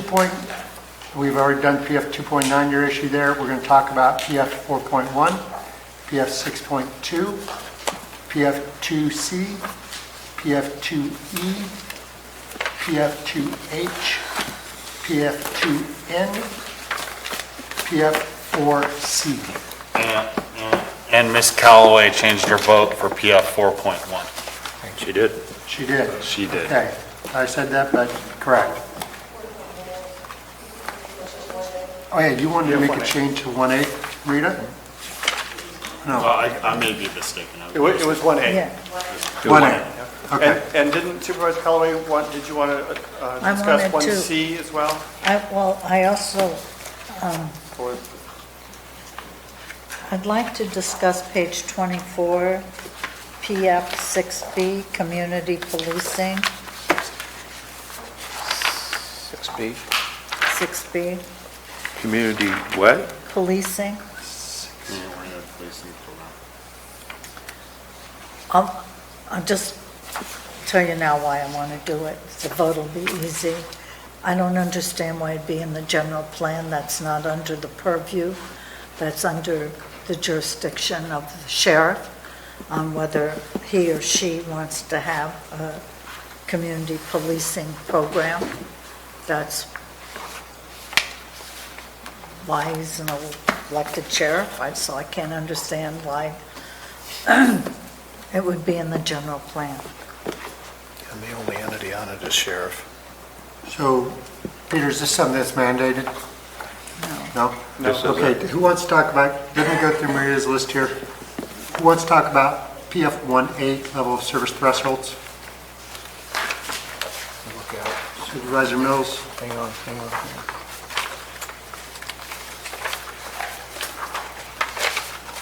Yes. Supervisor Stopper? Yes. Supervisor Toffenali? Yes. Okay, we will talk about 1A. 6B, we want to talk about 6B, that's on page PF 24. Supervisor Toffenali, no. Supervisor Stopper? Sorry, I'm jumping back and forth there. You tripped me up. Yeah, Here you go. the community policing. Yes, You want to talk about it? sure. Supervisor Mills? Yes. Supervisor Callaway is a yes. Supervisor Garamendi is a no. So we will talk about that. All right, there's our to-do list after public comment. I would like to welcome the public up to speak. You may speak about any element any item in this element, and you kind of know what we're thinking about up here. So let's begin.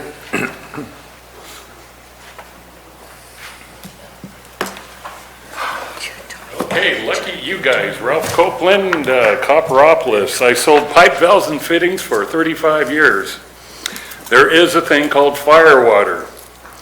These are dedicated firewater lines. San Francisco pumps their seawater to the large diameter hydrants, and that's a dedicated firewater line. Wastewater treatment plants have dedicated FW lines, firewater lines. So possibly that's where maybe the terminology came from. But anyway, that's a little history there. Purple pipe, very good idea, Supervisor Mills. Reclaim water, AKA dirty water. That's a big deal now for the reclaimed water, especially good for golf courses. And finally, as a member of the 2018-2019 Civil Grand Jury, I urge you guys to read our fantastic report about colleges in Calaveras. That may help you on that PF7C, even though you're not going to discuss it. Okay, that's all I got. Thank you very much. Ms. Rinke? Vicki Reinke. I just have one item under law enforcement and emergency services that I hope that you would consider possibly taking out a part of that. It has to do with emergency communications, and it's also referred in economic and land use, where it's talked about adopt telecommunications facility ordinance. And in that one, this was just recently added in both of these areas. This one's under the economic and land use. Furthermore, the ordinance shall require that all new telecommunication facilities, including emergency communication facilities, be masked or otherwise disguised in order to ensure the facilities blend with the surrounding natural environment where such masking is feasible and will reduce visual impacts. And I sort of understand that because, you put the big towers up, then you make them look like a tree. But back here, when it's for law enforcement, it reads, the first sentence that was there prior, it says, install facilities that create or enhance voice and data communications between law enforcement and the emergency service providers and between emergency responders and the public. That's really critical, and I know the Sheriff's Department has said there's still a lot of places in Calaveras County that they cannot communicate out of, which is really scary for citizens. And so this one was added, and I'd like to ask you to consider just taking it out of this one. It says the county shall consider the environmental sensitivity as well as the efficiency of the site chosen for installation of new emergency communication facilities. Whenever feasible and equivalently useful, sites that are less environmentally sensitive shall be selected for placement. I just don't think we should be concerned about that when it has to do with the public safety, so I hope you'd consider taking it out of there. Thank you. Al? Good afternoon, Board. Al Sakala, Taxpayer Association. This is an easy one. We need to identify what the cost would be for somebody coming to our county, buying a lot, and building a home. It's not complicated, but if we can identify what those costs are, then the next thing we need to do is identify the changes in those costs due to our activity with this general plan update. I think by doing that, we'll have a clear picture of what we're doing for or to the people in our county. And I recommend that to get somebody that's familiar with building costs, including the cost of delays. It's very important because the cost of delays sometimes could be more than the additional cost of something that's prescribed. And also, some of the costs are not your doing. It comes from the state, which means you're innocent, more or less. Those need to be identified as well. So when we identify these costs and we find those that are not reasonable, we need, in the case of coming from the state, we need to communicate with the state through elected representative, CSAC, and RCRC, and to try to get some common sense in the process. It might be a while before we can do it, but if we don't try, we know what's the result will be. We'll have continued increased regulations until finally we strangle our economy. I hope you find that makes sense. Thank you. Thank you. Mr. Vecino. Good afternoon.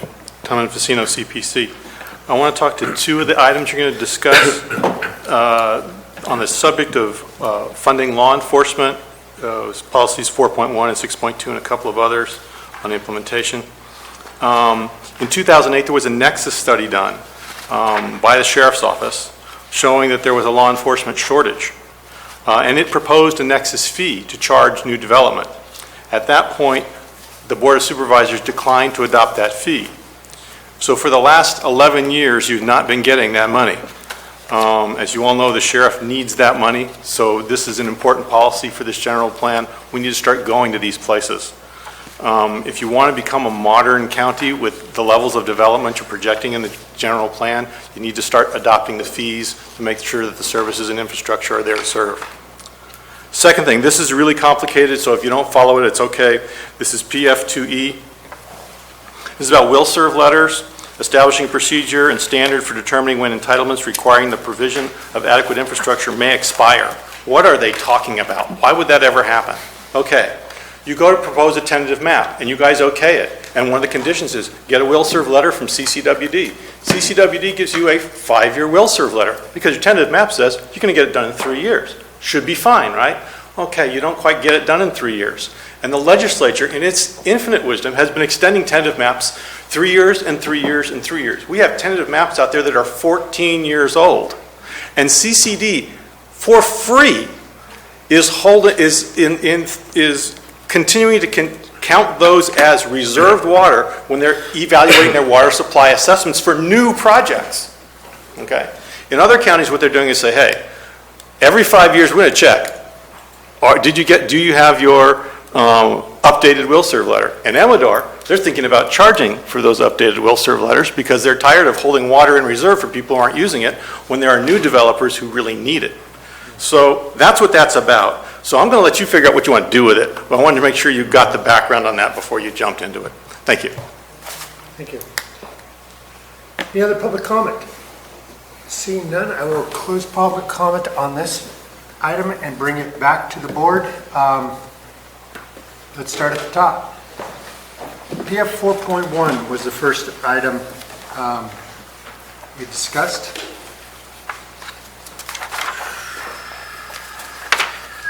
It is Page 15.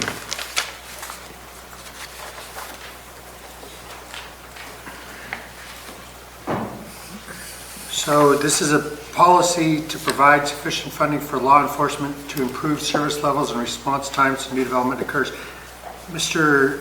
Mills, you brought this up. What would you like to change or do with this? What this is, and this, I'm glad Mr. Imbasino spoke to it, because this is what I was thinking of, is just that next study is so old that if we were to want to do this, we're going to have to do a nexus study to be current on what that information would require us. So then the next question is, you get used to having that money flow coming in, and it almost becomes one-time money, and you get a financial downturn, then what? And so I want to be very cautious about, a nexus study has to be included in this discussion, And we have to be also thinking about what a reversal would cause to us in terms of maintaining, once we made that commitment, maintaining the same level of service in law enforcement. Do you have a specific change you'd like to propose?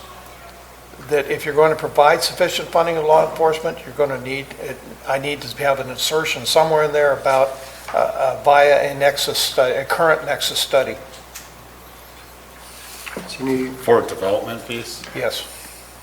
Because you got to go to Prop 26, there has to be a cost-benefit analysis of some type here. let's, Well, it's one-time money, you take It's care of a one-time money. one-time expense, Exactly.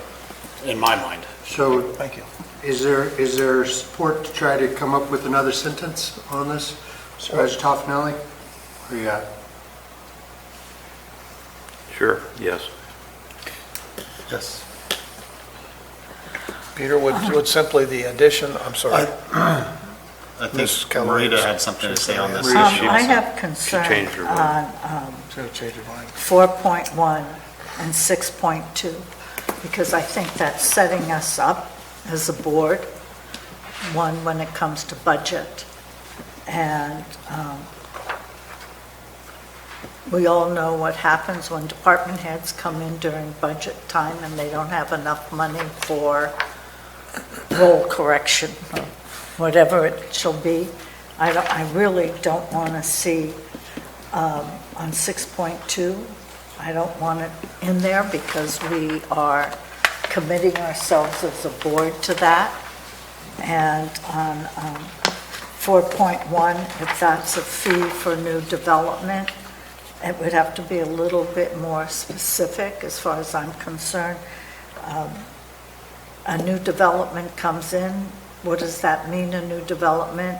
When we receive the money, that money goes what, to law enforcement? What if we need to do it, there was something in here, and we might get to it on a facilities fee, we might put it into a facilities fee. When we hold out one department as significant as that department is, we are saying we are going to fund it at a certain service level.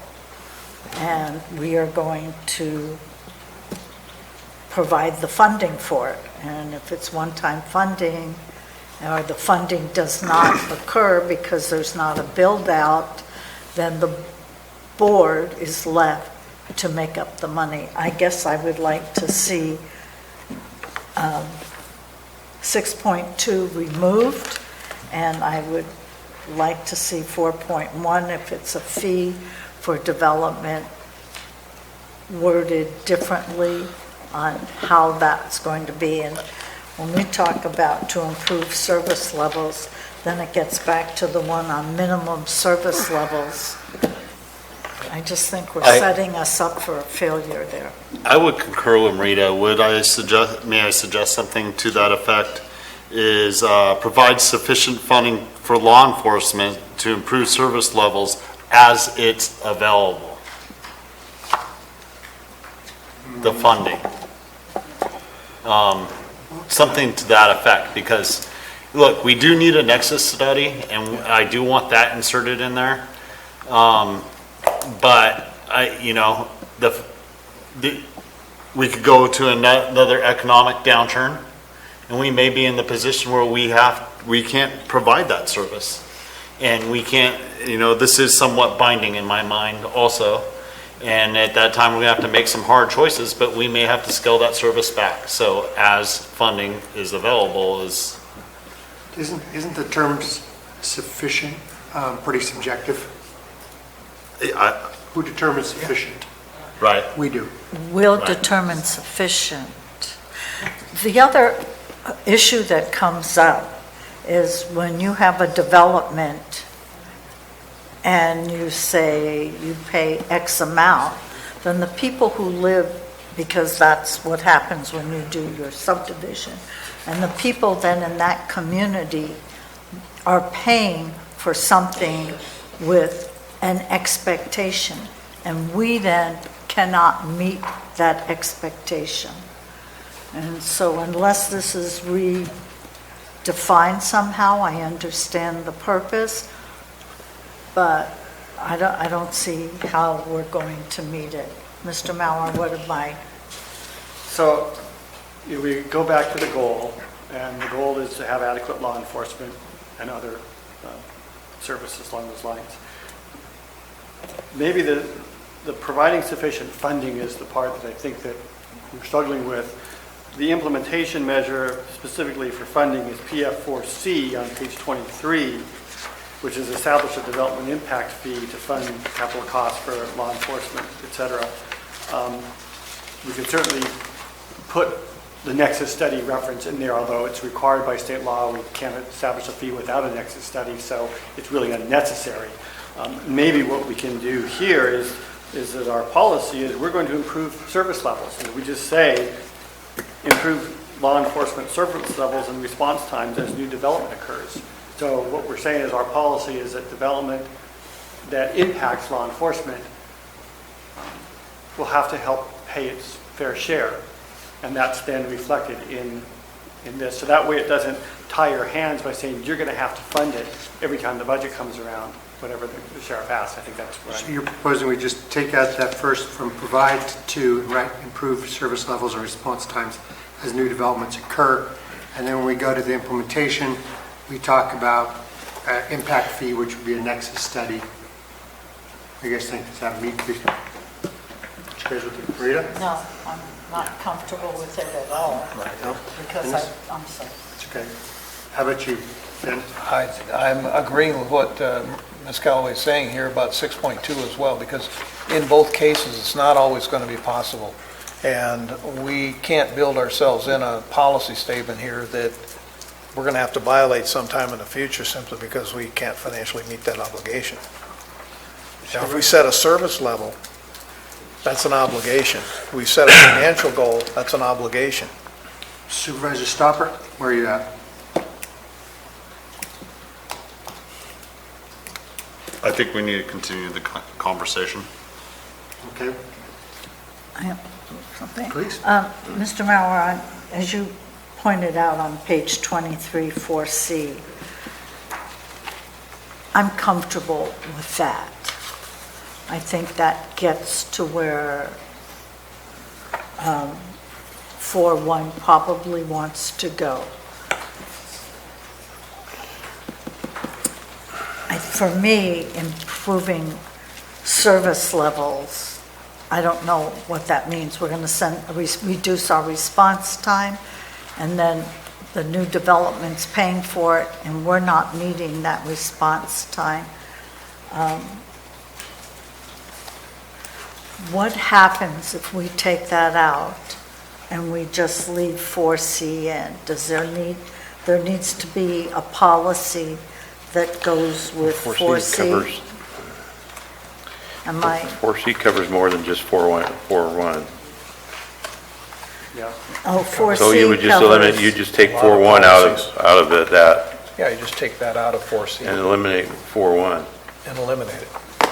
No, eliminate 4.1. Right, take this Right. out. Yeah, And then eliminate go down 4.1 here. out of the 4C. See right down here on the list, you got a 4.1 right there. Oh, got it. Take All that right, out, let's too. see. So, Mr. Mauer, do we need a policy that relates to an implementation? We do, don't we? If you have an implementation measure, it's supposed to be implementing a policy. You can have a policy without an implementation measure. Sometimes a policy can stand on its own, but not necessarily vice versa. But if we wipe out 4.1 and 6.2, now all of a sudden that calls into question PF4A, PF4P. I mean, it spends a couple more of these.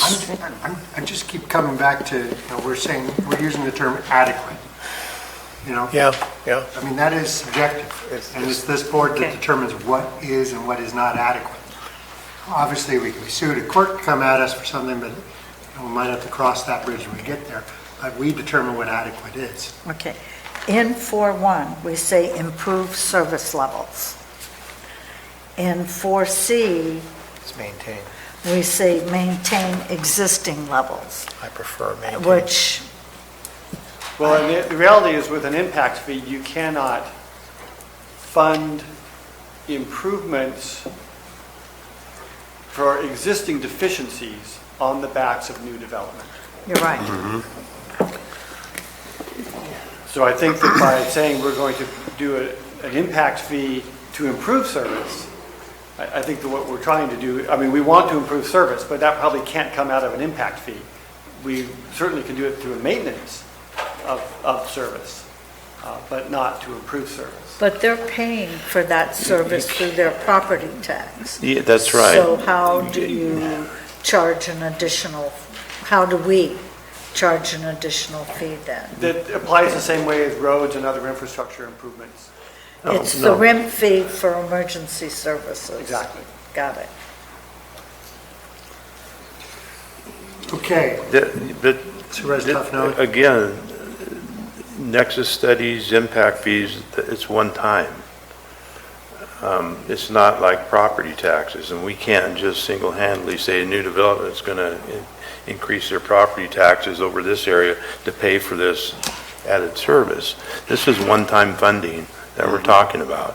They pay their impact fee just like they pay their road basin fee, and it's If they were in a Mello-Roos, it'd be a whole different discussion. correct. I think that would be a Prop 26 issue where it's, it's needed to be spent to facilitate those services for that area. So where are we putting a satellite office with that money? It could be something And then like that doesn't take care of our guys on the ground that actually are going to facilitate those services. Or gals. Or gals, yes, yes, ma'am. I So apologize. let's see if we can't bring this thing together. Well, 4.1 is, in my opinion, is poorly written. It does not, I mean, it puts us in a position, Supervisor Callaway is correct, and Supervisor Mills is correct, that what is it saying? We're going to provide sufficient funding for law enforcement to improve service levels and response times throughout the county as new development happens, with one-time funding from one development. It doesn't, I would be in favor of just striking it. So, Mr. Mauer, if we did this, I mean, because I do think new development, especially some of the larger projects or what have you, should pay for their impact on services. Correct. Could the impact fund monies go into a fund that is earmarked for law enforcement? And so at some point, when we need an additional officer, let's say, we could tap into the impact fund to help pay for that officer in addition to the general fund. It would depend on how the analysis of the funding, what was looked at, where was the nexus between that. Supervisor Toffanelli brings up a concern that, it's a one-time fee, so if you look at ongoing costs, it's typically not something funded by an impact fee. Those are typically, one-time costs such as a substation, a new road improvements, which cost one time. But to use the correlation with roads, ongoing maintenance is typically not paid for out of RIM fees, it's paid for out of other general fund monies or whatever other revenue we have for road improve or road maintenance. Maybe maybe we need to sort of rethink this whole policy, and what we're really looking at is what can we do to improve service and response times. And so maybe we just need to have a more general policy that's something along the lines of evaluate law enforcement service levels and response times and develop means to improve, say, or something along those lines. So, Yes. Mr. Mills, I'm sorry. Go ahead. Mr. Mills pointed out 4.2. Would that address it? Well, 4.2 is also referenced by the implementation measure, the fee measure on page 23. And so that's... Just strike 4.1, use 4.2. If we just want to strike 4.1, I don't see that there's any harm in that. It's not something that came out of the EIR. This was actually something that was pushed by the sheriff in the early stages of development of this. So is that... Except it's not improving. Right. It's just supporting which is what I heard you say is we cannot put an impact fee unless we're improving something. There has to be a nexus. A nexus, between correct. the impact, which is the new people coming, Got and it. maintaining that level of service. Okay. So do you have a proposal? I would say we strike 4.1, and 4.2 more or less covers the base of 4.1. Supervisor Mills, you brought this item forward. Does that suit you? That's what I'm looking for. Anybody want to join Supervisor Toffenali and Supervisor Mills on this? I'm fine with that. Supervisor Callaway? It still doesn't get back to the nexus of having to charge new development. There's one thing on finances that we're forgetting to discuss is that there is assessed values on those homes and taxes paid that continue to come in after that point of the new development. So there is money, funding coming in beyond that. Except But- the market dies and the houses We die. have 3 votes to strike item No, you're policy correct. PF4. Probably There's a majority, Improved excuse me, lot or something. PF41. There's a majority vote here to strike that. Got that right? No, I think we're missing something. We cannot charge an impact fee. I think we should be charging an impact fee to new development. I mean, this is a conversation we've had The impact fee provision for is still in years. here. Right. PF4C. Also, PF4C is still in here, PF4.2. But Yes, sir. and it supports 4.2. Correct. Look Okay, at 4C. I just don't want to miss out because We, we're not. the only thing when we get to We're not 4C is we improving need to city. add a nexus study, current nexus Okay. study, to get to the impact fees that, Okay, I'm going to keep us moving Okay. along. Thank you. We're at 6.2. That is policy ensuring adequate funding for law enforcement and crime prevention activities. Supervisor Mills, you brought that forward. Actually, no, Supervisor Callaway brought it forward. Okay, I Supervisor want Callaway. to remove that. Move is to strike PF 6.2. Supervisor Stopper. Yes or no? Yeah, it seems redundant of what we just worked on 4.1. Do you, Peter, feel we're covered in those policies with 4.2 and PF4C? Well, the difference is that, 4.2 was. addresses new development. Yes, that's And there correct. are These are- existing law enforcement needs regardless of any new development occurring. Maybe the term is ensure is the word that we need to worry Correct.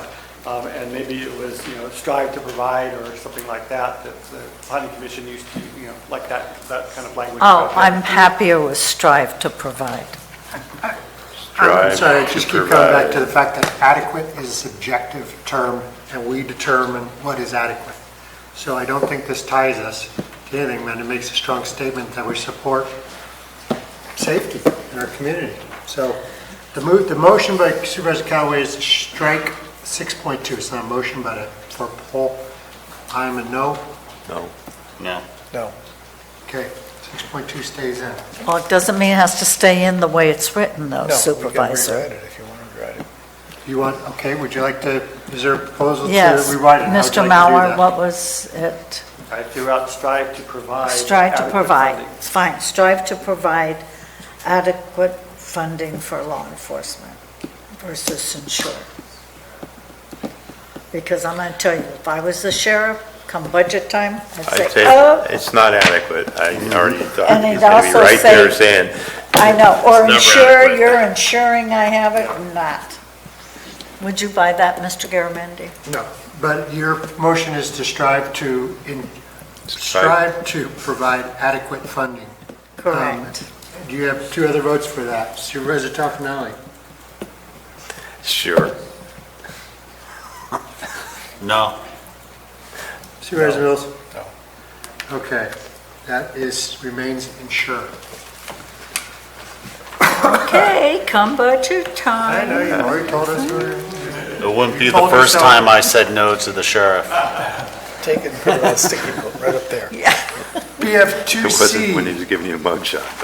Okay, He'll get you that a is shot. on What page? 19. 19. 19. PF2C. Okay, this is public water and sewer availability. Supervisor Mills, you brought this forward. Yes, again, this is also not to change the fire flow, because that's what firefighters know about. And also, we're not the ones that write will serve letters, and I know that we had somebody in public comment mention will serve letters. And this kind of also ties in with PF2E, because we've had this discussion at Murphy's with Union Public Utility District, where they've had will serve letters out too long, and all of a sudden, all of their capacity is wiped out in will serve letters that have just never gone anywhere. And so they're thinking about putting end dates on it, and we need to have that same discussion when we set a policy to say if we're going to accept a will serve letter for availability of public water and sewer, that there's some kind of an end date on it to literally push that development into making that commitment now or giving up that capacity that these water sewer districts are holding on their behalf, which are in essence not paid for until they're utilized. So there's no expansion fees that are generated until the development utilizes that will serve letter. So I have a real problem with that public water sewer availability not being awarded in such a way as to ensure that the adequate capacity is not wiped out by multiple will serve letters encompassing one district that just can't do anything else because they're sitting on all these. But isn't that the decision of the respective agency? Well, believe me, they struggle with it. Well, if I remember, you we can correct me, but doesn't CCWD charge people It's for the cost to serve connection?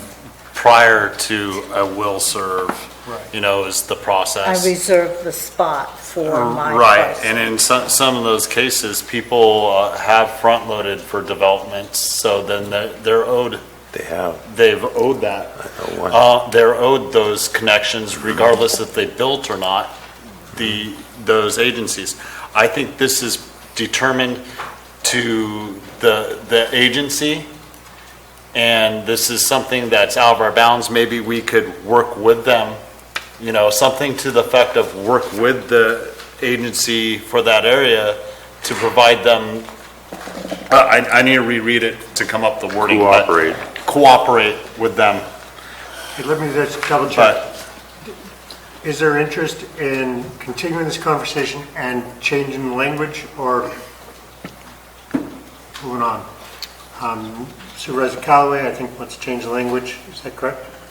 No. No? Fine. Supervisor Mills Yes. would suggest changing the language. Supervisor Stopper? Go down the row, I'm reading it again just to see if I know if it's adequate. No? Supervisor Garamendi? I want to make sure I understand this. So so people reserve these rights. They get a will serve letter. Go on forever, and it does clog up the machine, right? Do you know what it costs them to get a will serve letter? I do not. Not necessarily Not true. necessarily. Ben is correct in. There's a some of the cost to develop- serve in certain areas. Yes, and some of them buy the connections. Yes. And give the money to them. And some of it's been going on for 10, 12 years. Wouldn't this be CPUD or CCWD's? BSPUD. That is what I'm CCWD. saying. It is Yeah. underneath their jurisdiction, so if they step in it, that's their problem. That's right. It's not our It's not problem. we have no control over that. We can't say, I'll go with you. So no. So, make sure I get that right. That was, So that was 2C. 2C. 2C. So I understand the only change is firefighting water to fire flow? Yeah, I think we agreed about that across the floor. PF2E, is echo. Prolonged delay.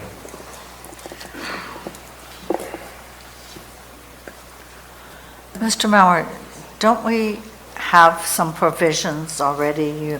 You submit your plans and they're good for a certain period of time, and then you're now allowed a renewal under the Subdivision Map Act, and then for infrastructure, you provide a bond, and if you don't fulfill it, we use the bond to do it. So, I mean, so the, what am I? this issue gets to sort of that interim process. So a map is good for 3 years, can be extended up to 6. There have been a number of extensions provided under state law that many maps are, 10, 12, 14, 20 years old.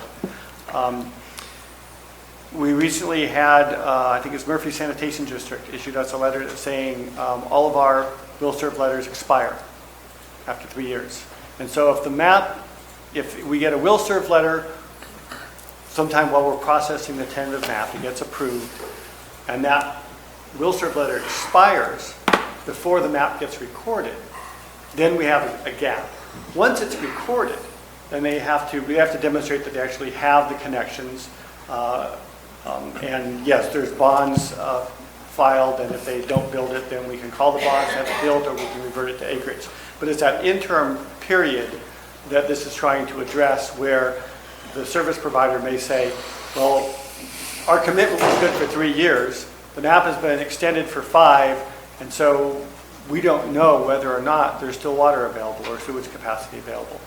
That's what this policy is trying to get at. I was in that Murphy Sanitary meeting when they decided that, and it's because of the build out there at the Bret Harte Center area, as well as other future build out on Penn Gulch Road. So they didn't want to overcommit to an extended period of time. How does that fit within us?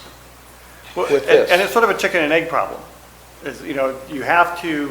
We have to look at it when we're processing the tentative map to know whether or not it can be served. And in some cases, if we have to say, okay, we're going to need to do facilities improvements, extend sewer or water lines, our environmental review for that project has to include those off-site improvements.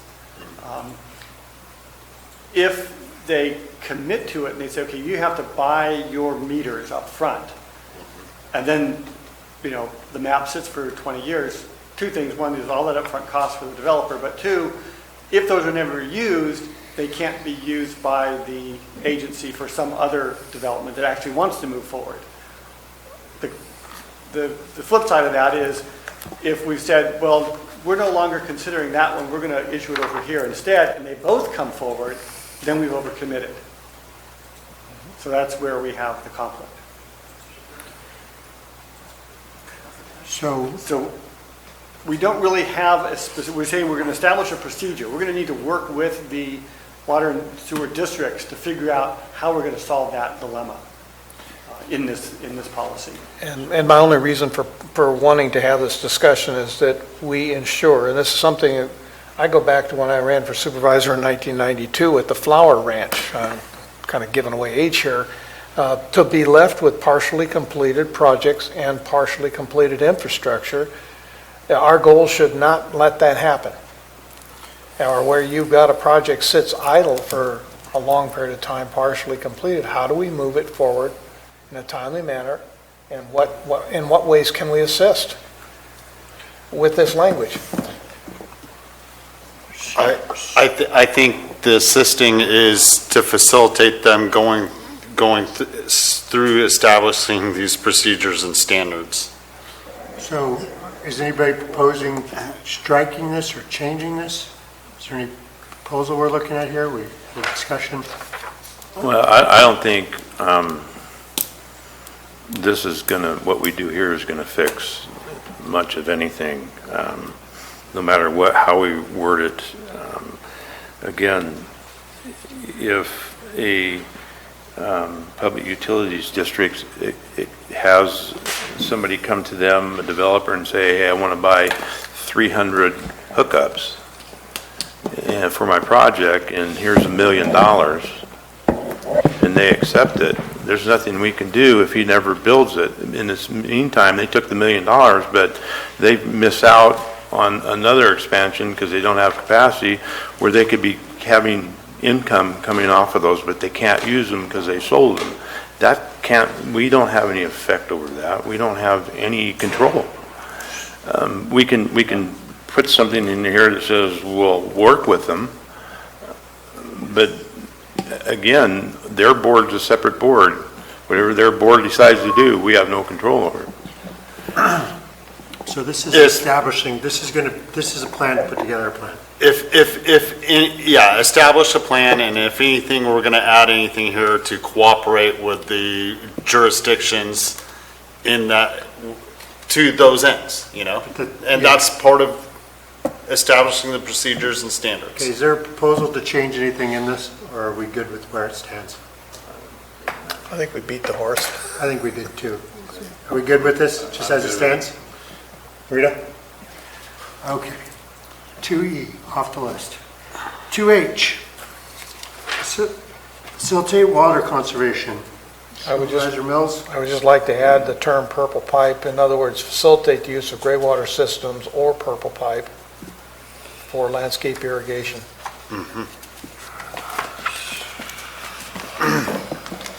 Very good idea. There's many communities that are laying down purple pipe at the same time they're laying down the sewer. So you send it back out and, Use of gray water systems or purple pipe? Right. Is that what you want it? right? Right now in the city, in Orange County, there isn't a single city that will permit you to flush your toilets with potable water. It must be purple pipe. Okay, let me make sure I get this right. I'm not putting us in that position, but. Reclaimed water would be the, That would be another way to put it. reclaimed water. Or reclaimed water? Yes. Is reclaimed water okay? Yes, sir. Instead of gray water? 20 years from No, now, maybe black pipe. In addition to water systems or reclaimed, gray water systems or reclaimed Water. water for landscape irrigation, is that correct? Yes. Correct. Everybody agree on that? Rita? Yeah. Okay, good. Is it 5-0? Purple 5-0. 2N, November, connection to public sewer. This is asking us to review existing ordinance related to mandatory connection to public sewer and amend as necessary. So this is it's telling us to review. Supervisor Mills? This goes along with page PF 14 and PF 2.6 about mandatory connections. It's putting us in a position here where when we review this, we may not go down that road, and as long as we're, if we want to discuss it, that's fine, but I'm not certain that we're going to want to go down that road. Well, it says review existing ordinance, and if it ever gets reviewed, it's going to come before this board for our acceptance or any changes. So would you propose to just stay the same as it I stands? propose to say so. Supervisor Stopper? Supervisor Mills? We'll leave it. Yeah. Yep. Okay. 4C, We Funding law didn't enforcement. approve 3A. Oh, we didn't get 3A? 3A didn't make it. Okay, sorry. 3A went down 3-2. 4C, funding law enforcement and emergency services. Supervisor Mills? It says establish. Okay. Okay. You have a proposal and you don't like that, or where do you want to go? Well, it's basically saying we will, it's almost it's a shall. Development, impact fee to fund capital costs and operations for law enforcement. Is that okay? To serve new development. I think we want to do that nexus study. That's where the nexus study has to come in. Well, That's what this development is impact saying. fee is That's the what nexus it's study. saying. So, No, leave it alone then.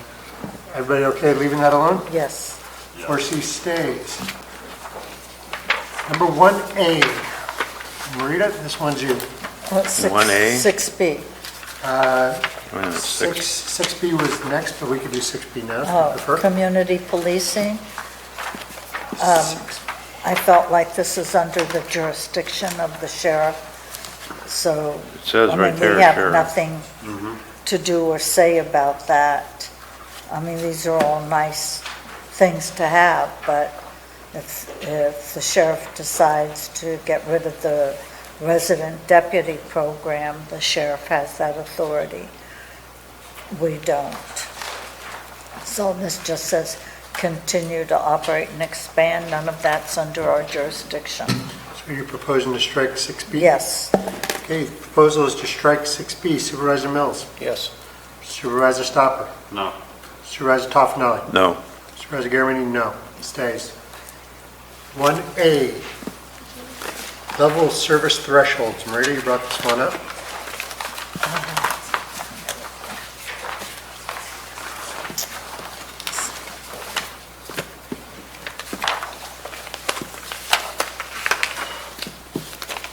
Okay, again, in consultation with et cetera, establish minimum levels of service thresholds. I don't think that we can do that. I don't think that's under our purview, with the exception of, none of that really is a minimum level of service, e.g., law enforcement's response times 11 to 13 minutes. I don't know. Where did that come from?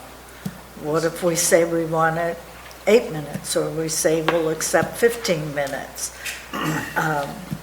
On fire protection, the fire districts all have their own. Not that they wouldn't want to be there faster, all of them want to, but it's not our purview to establish a minimum level of service. With that comes, what is it that we're going to fund to help them reach the minimum level of service that we're going to establish?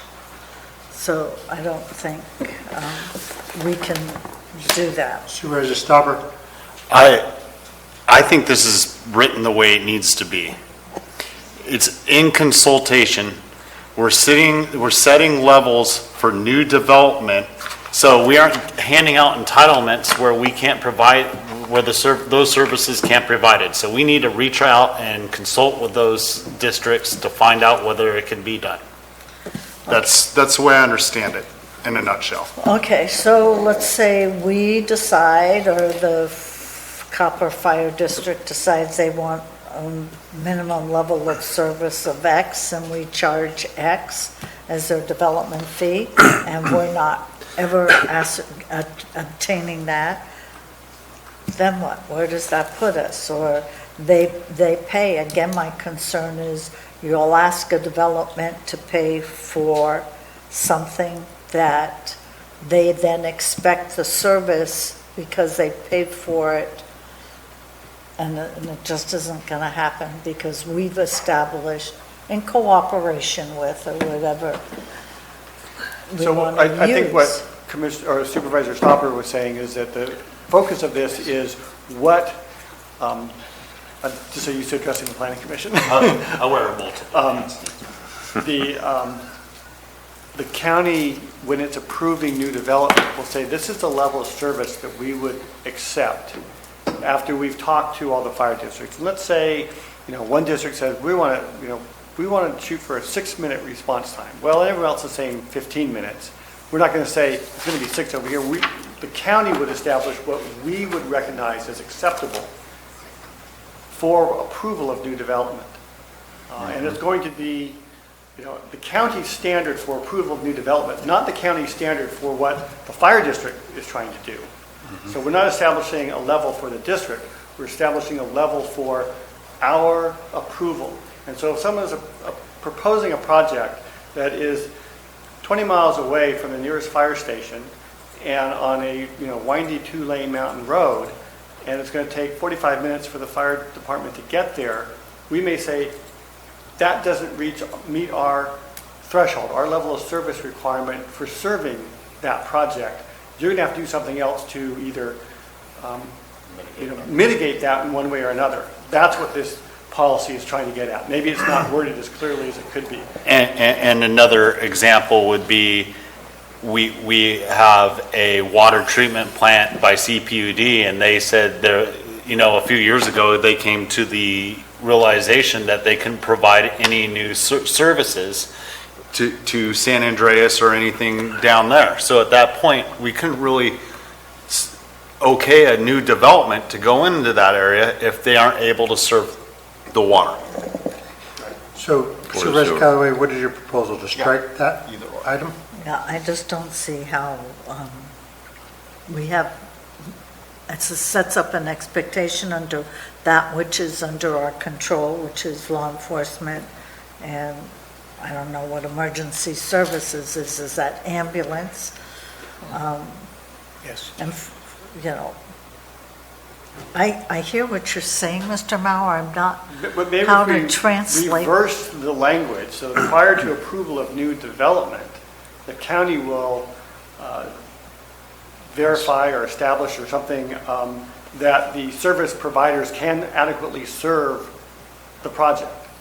I think that's what we're trying to say. And we're establishing what those thresholds are in consultation with those service providers.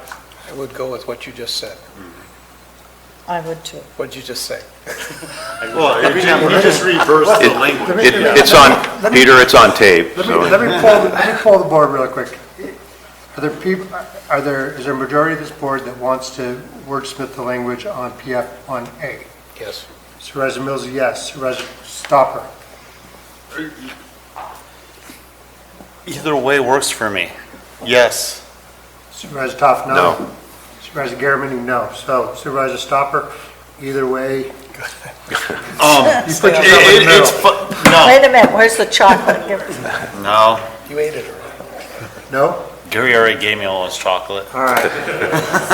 So, I still got So all it mine. doesn't change. send on down to Supervisor Stopper. Okay, so 1A is off. That is all we had. Is there anything else anybody wants to discuss on this public facilities and services element? Can I Yes, just ma'am. bring one more up? Mr. R, page 18, 1C, we've talked about it over many years, a public facilities impact fee for the county. And none of us have been willing to touch that.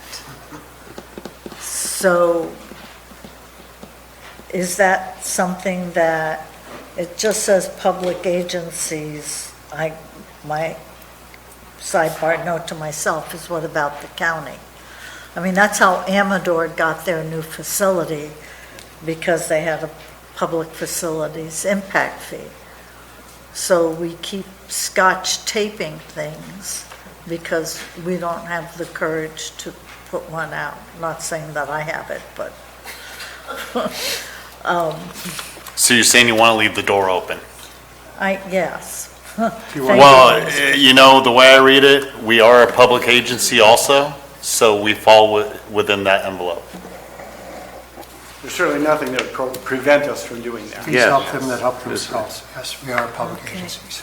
So Supervisor Callaway, do you have a change you'd like to make to that? No, I just wanted to. Okay, so Okay. public facilities and services, going once. Going once. Going twice. Final comments, Mr. Mauer? No? Very well, we're moving on to community plans. Let's take it. 10-minute. Can we take a break, Mr. Chair, Yeah, I was going to say. let's till take a tomorrow? No. Supervisor Toffenelli, we are this close. We are on break for 10 minutes. Those Italians separated. I'm Basque. Not that. Vicky, you had a question?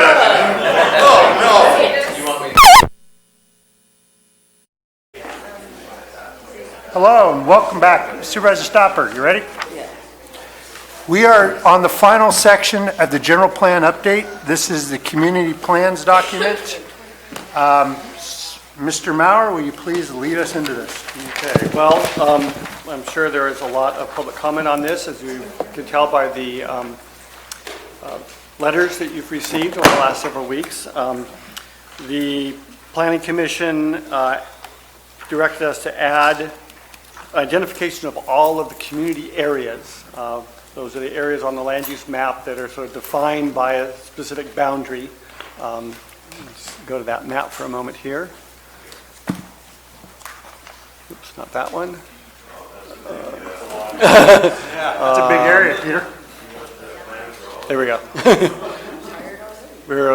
So these various red circles, as you zoom in, the line gets smaller, but those are the community areas. Some of them have recently developed community plans. Others have community plans that are still in process, and some, there are older community plans as a part of the prior general plan that would go away with adoption of this plan. That doesn't mean we can't adopt new community plans for those areas in the future.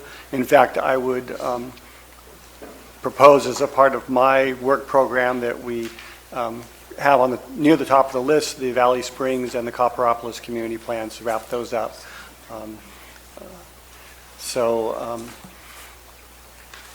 I think the rest of the element is relatively self-explanatory. What we try to do is develop policies that are unique to those communities. There are a lot of policies that were very similar. In fact, they were in many cases identical. Many of those were incorporated into general plan policies that apply to the county as a whole. There wasn't a need to repeat those policies in the community. And so it was only those policies that were unique to that specific community that were included in this element. Do you have any questions of me? Questions of Director Maurer? Seeing none, are there any items that we'd like to pull out and discuss? Supervisor Callaway. Page 3, CP 1.1. What was the number, I'm sorry? 1.1 on page 3. Yes. It's top of page 3. Under policies.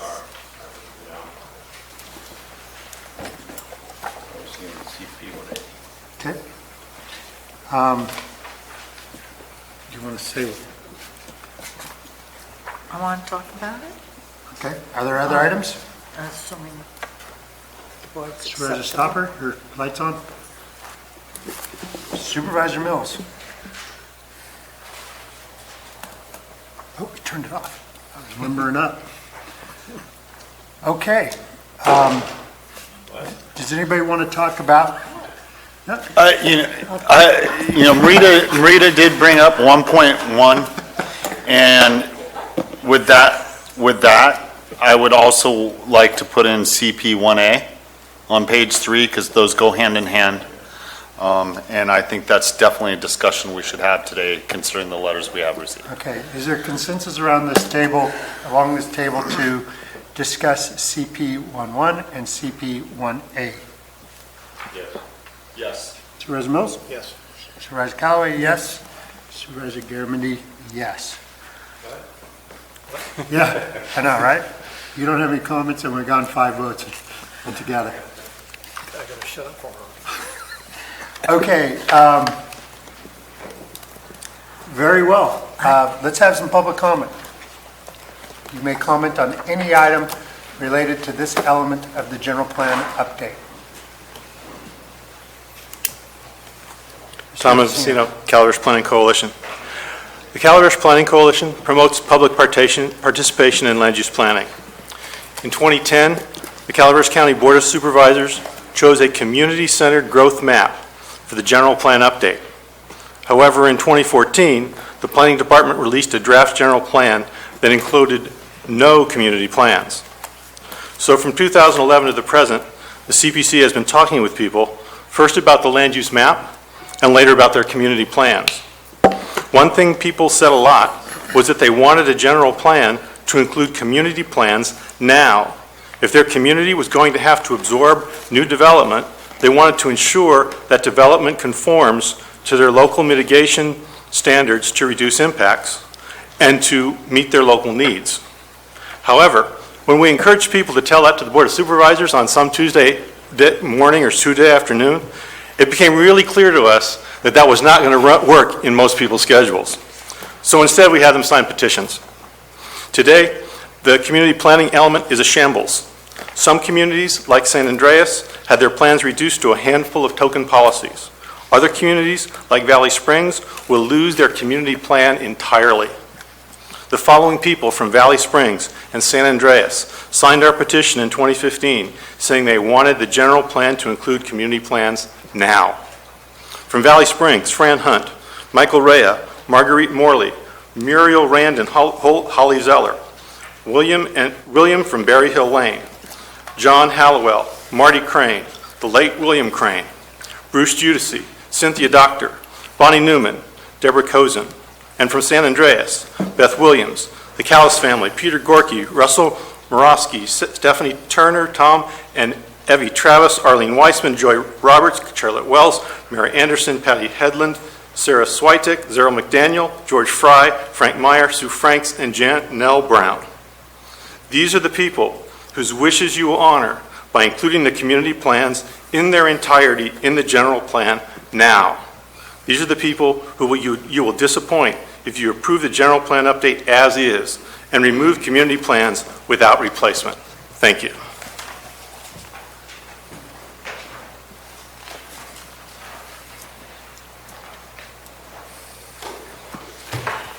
Ralph Copeland, Calaveras Planning Coalition. For me and my photogenic friends from Copperopolis, the planning element of the GPU is a disappointment, for it does not include a Copperopolis community plan. In 1992, George H.W. Bush was president, and he ran against Perot and Clinton. The Mall of America opened, and Copper began working on its community plan.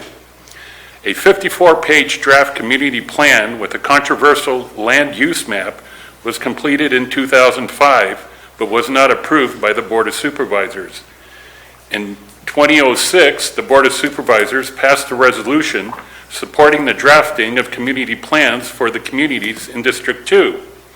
Those plans were to be adopted at the same time as the community plans being worked on for Valley Springs and Copper. The District 2 plans will be adopted by the GPU. Why not the Copperopolis Community Plan?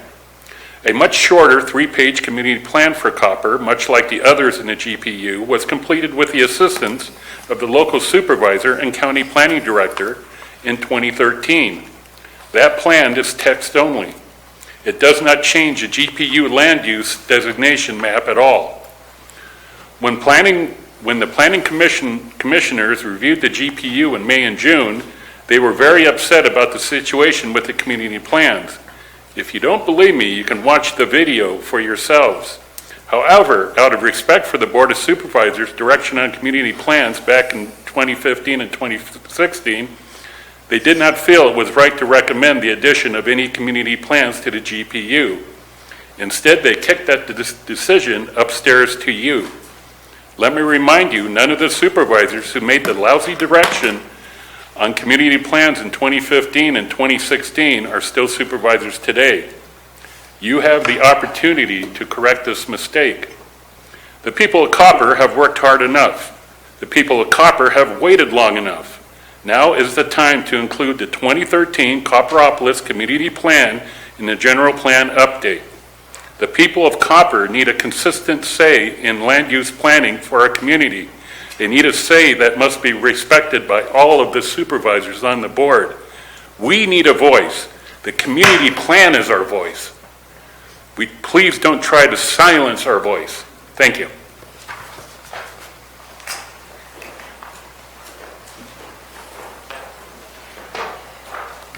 Good afternoon, Muriel Zeller.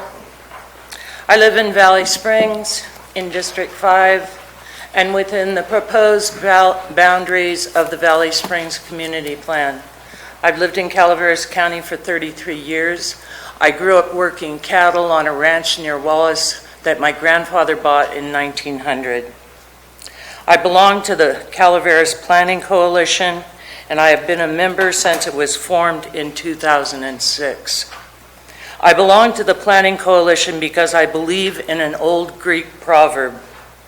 Society grows great when old men plant trees whose shade they know they shall never sit in.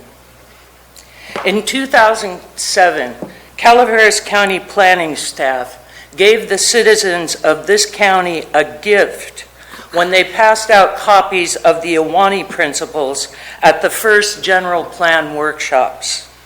The gift staff gave us was rural smart growth. You cannot now take back the gift because we have embraced it and applied it to our communities and to our county. You even told us to take our gift and go forth and plan, and we did. Perhaps you underestimated how deeply we felt about our homes and our communities. Perhaps you were mocking us when you said to get our community plans done as quickly as possible so they could be included in the general plan environmental impact report. Perhaps you thought it couldn't be done. It was done.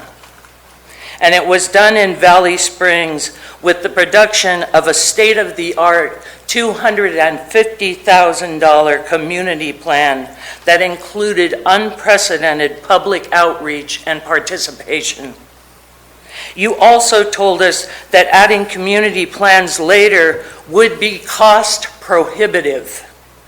Now you tell us the community plans will be added later. Forgive me if I don't believe you. The general plan update has taken almost 13 years because you abandoned an administrative draft smart growth plan in 2011 that cost over $900,000. You have wasted time and money. Forgive me if I have lost faith in you.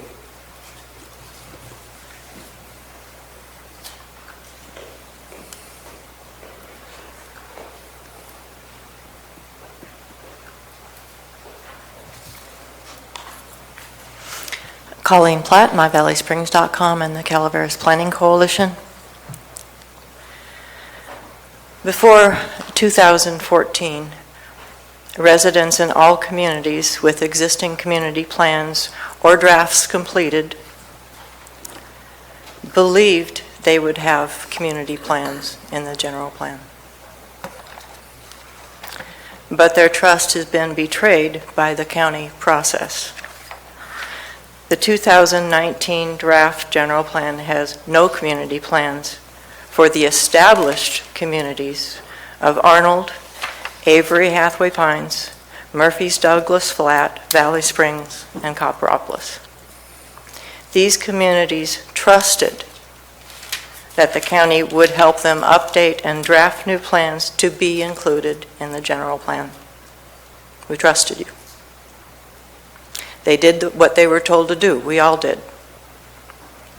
The community plan element not only rescinds those community plans, but the county makes no commitment to ever update and adopt new plans. The board and public know it's a travesty of justice in this general plan that the county is throwing out existing, legally adopted community plans without new plans to replace them. You know that it's unacceptable that you are also throwing away years of work and hundreds of thousands of dollars by ignoring draft community plan updates submitted to you by Valley Springs and Copperopolis residents. You were not the Board of Supervisors in 2015 when that decision was made to only include some community plans and not others. You are the board that needs to find the backbone and will to decide to do the hard work to include all community plans in the general plan. We ask you to take the time to do this hard work before you adopt it. Thank you.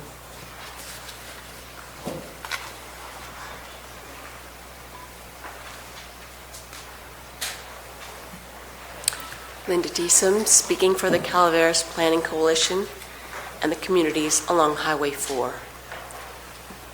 For those on the Highway 4 corridor, the community planning element of the proposed general plan update is a disaster. With the adoption of the GPU, all of the plans for Ebbets Pass Highway, Arnold, Avery Hathaway Pines, and Murphy's Douglas Flat will be rescinded without replacement.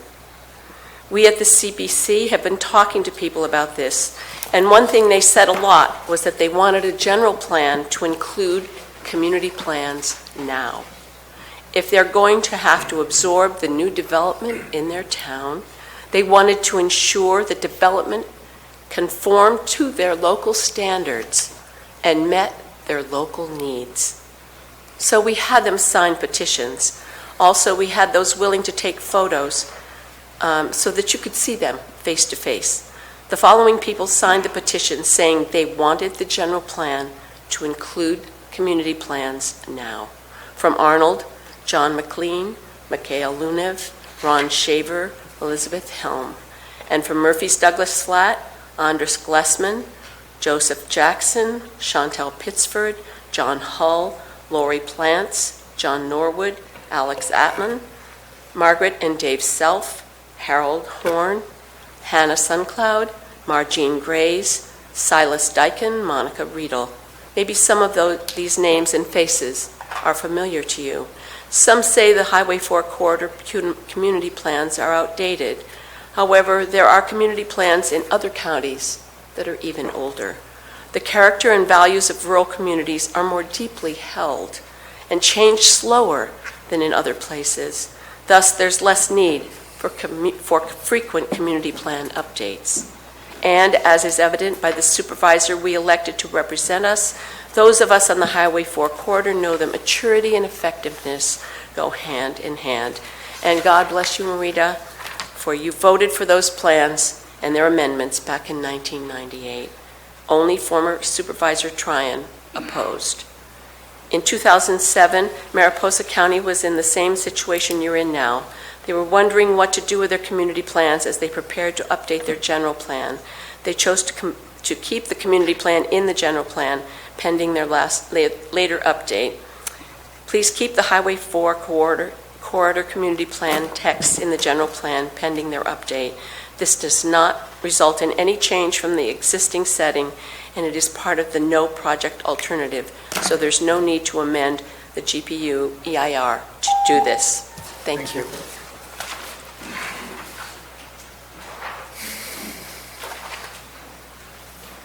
Good afternoon, Supervisors. I'm Robert Scott, property owner in District 2 and resident. Nowhere was the enthusiasm for community plans more evident than in District 2. I participated in those, and when someone told me it was 13 years ago, I began to think, well, been that long. The texts and maps provisions of the community drafted plans were the result of an enormous amount of give and take among the community residents. The compromises resulted in overwhelming support of the plans. Unfortunately, these deals were not respected when the county rated the plan provisions, constrained the scope of the policies to only community cores. The policies that so many people were told would protect them and their communities were either gone or no longer applicable to the land on which they lived. In fact, one of the most amazing things to me during that whole process was the amount of civic engagement we had from the community. The community center for the general meetings were well attended. There were working groups on various issues such as roads, transportation, land use, and there was a lot of engagement to that. There are a lot of people in District 2 who actually support the community plans, and some of these are from McCollum Hill, Kelly Acosta, Patty of Center Street, Deborah Beaufort, Anthony Worster, Marianne of Marlett Drive, Judy Galley, Mary McNamara, Jane and Tyler Childress, myself and my wife Leslie Cullum, Ron Mobley, Margaret Schmidt, Brenda Garcia, Nina Nakamura, Jay Morrow, Juliet Struck, Teresa McBride, Margaret Labasser, from Sheep Ranch, Patricia Payne, from West Point, Roseanne Nieves, from Glencoe, Bud Hoekstra, from Railroad Flat, Betty Villarga, Michael Nelson, Carol Oz, Barry Ramos, Betty Townsley, Penny West. We thank our supervisor for protecting that which is left of District 2's community plans in the general plan update. We hope that someday they can be restored to their original form and scope, and so that they will truly represent the aspirations of our community. Thank you.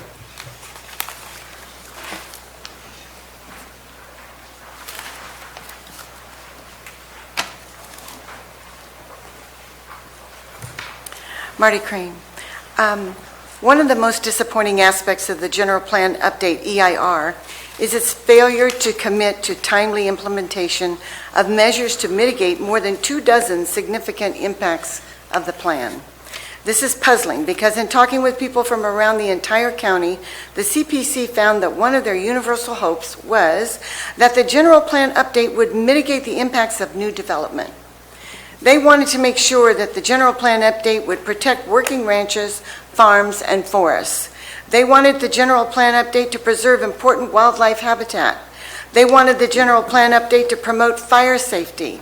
In all of these issue areas, they wanted to ensure timely implementation of plan provisions. So they signed petitions, and some had their pictures taken so you could see them face to face, as we're seeing today. Some of the people who support such impact mitigation are from Altaville, Robin Kane, Lorena Antonsen, from Arnold, Ruth White, Mary Kelly, Bunny Fireball, Tony Fernandez, from Burson, Kathy Mayhew, from Copperopolis, Anthony Pasquale, Madison Eads, Richard DeBusman, from Dorrington, John Trinkle, Richard Spelker, from Moke Hill, Donna Vile, Sean and Robin Aldrich, Irene Purble, Carol Oz, from Mountain Ranch, Lee Davis, Stan Williams, Lori Downing, from Murphy's, Judy Lackey, Charlene Vine, Carol Osterland, Christy Moore, Mickey Williams, Mary on Tom Bell Road, John Adams, Hugh Bishop, Brian Geekin, Silas Dyken, Joe Bauer, Kathy Courtwright, and from San Andreas, Kathleen White, Charlotte Wells, and Greg Springer. From Sheep Ranch, Jan Smittiger, Dawn and Patricia Payne. From Vallecito, Sheila Gradison. From Valley Springs, Carolyn Michael McDaniel, Bruce Judici, and Melinda Evett. And from Wilseyville, Katrine Lambry. Many of the mitigation programs that did make it into the GPU promised merely to employ unspecified fixes, to achieve unspecified levels of mitigation at some unspecified time in the future. We don't expect that everything will, could, or should be done all at once. We do, however, expect that we write it all down in the plan, put it on the to-do list, prioritize, as we move forward, tackle one piece at a time. Implementation may not always be easy, but we have faith, and that's why we elected you. Please be brave, have courage and do the right thing. Specify menus of real measures, set your sights to achieve specific and measurable results, set deadlines for the adoption of programs. The people have asked for accountability, commitment, and transparency from you. We have met for years, and we have studied, learned, debated, and shared. Please remember that when the community comes together, magic happens. Thank you. Ms. Gordo?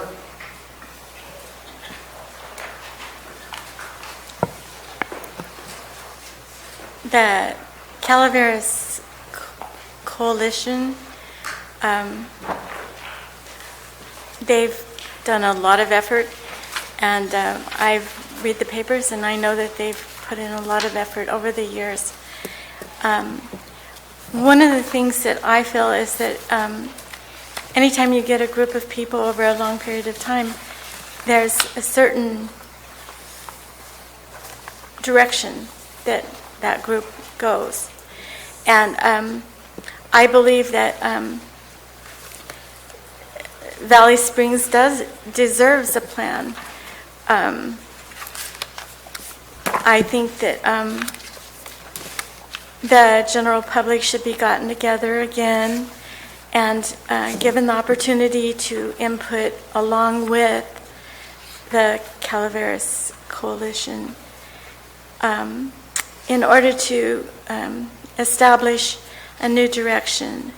Our community has been torn apart by the marijuana issue and completely divided, and I don't know how that healing is going to take place. I hope that it does. I personally feel that the EIR is deficient and that it has not addressed any of the impacts which all the heads of government in this county are affected by.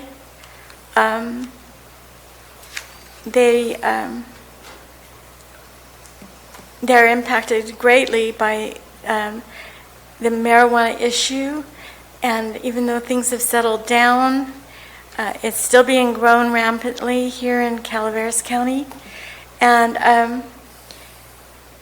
if you can't get it stopped growing, then making regulations to regulate it, seems out there. Like I said, I think our community would be much better off if the direction of the board were to eliminate marijuana as a factor. There are so many variables and unknowns involved with the marijuana issue that you It's okay, you're almost done. can't. We're not, go ahead. It affects the EIR, and it has not been addressed.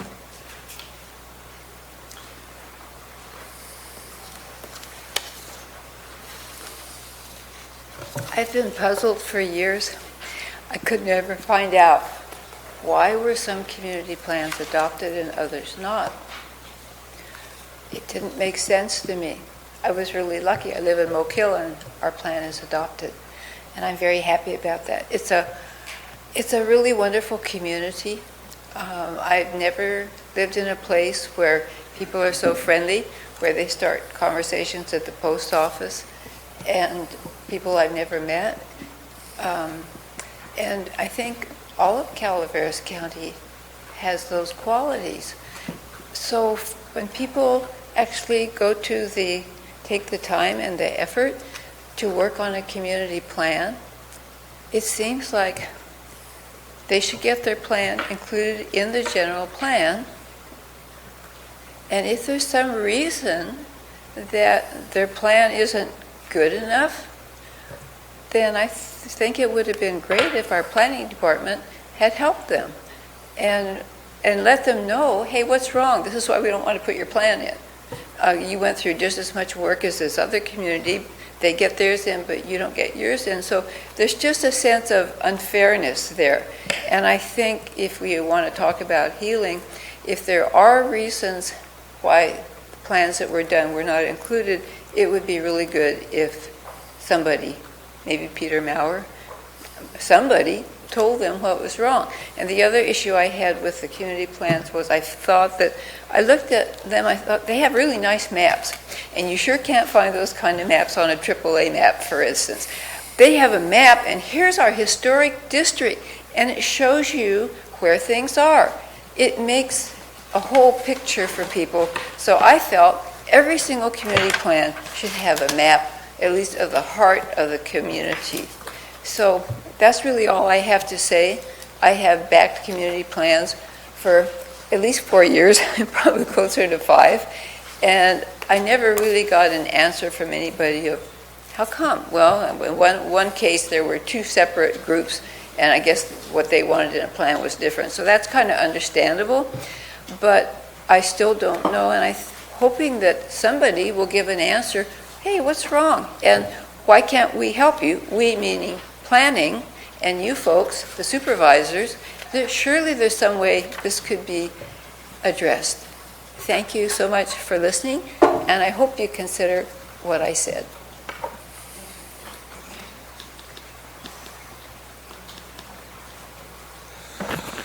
Good afternoon.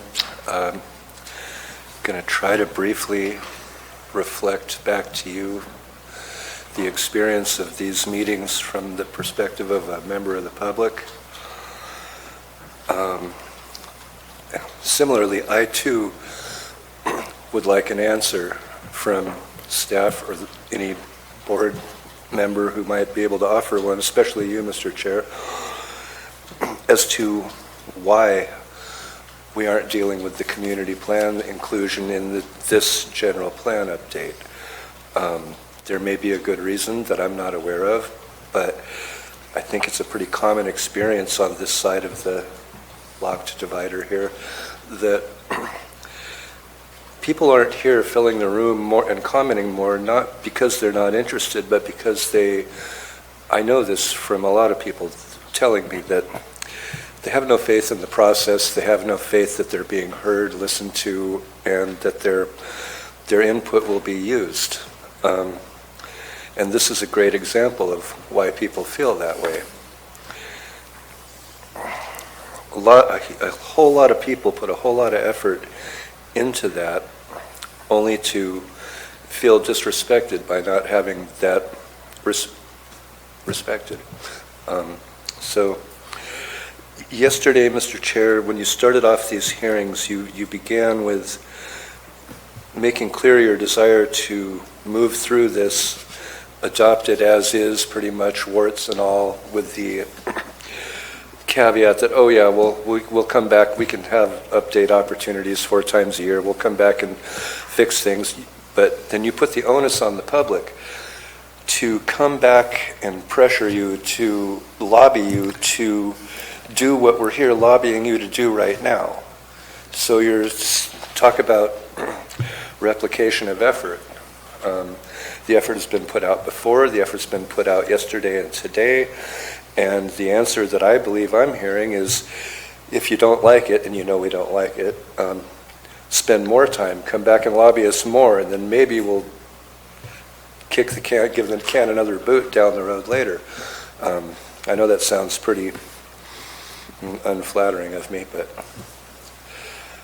if possible, could please let us know why it's more important to get the general plan through now than it is to get it with these plans included.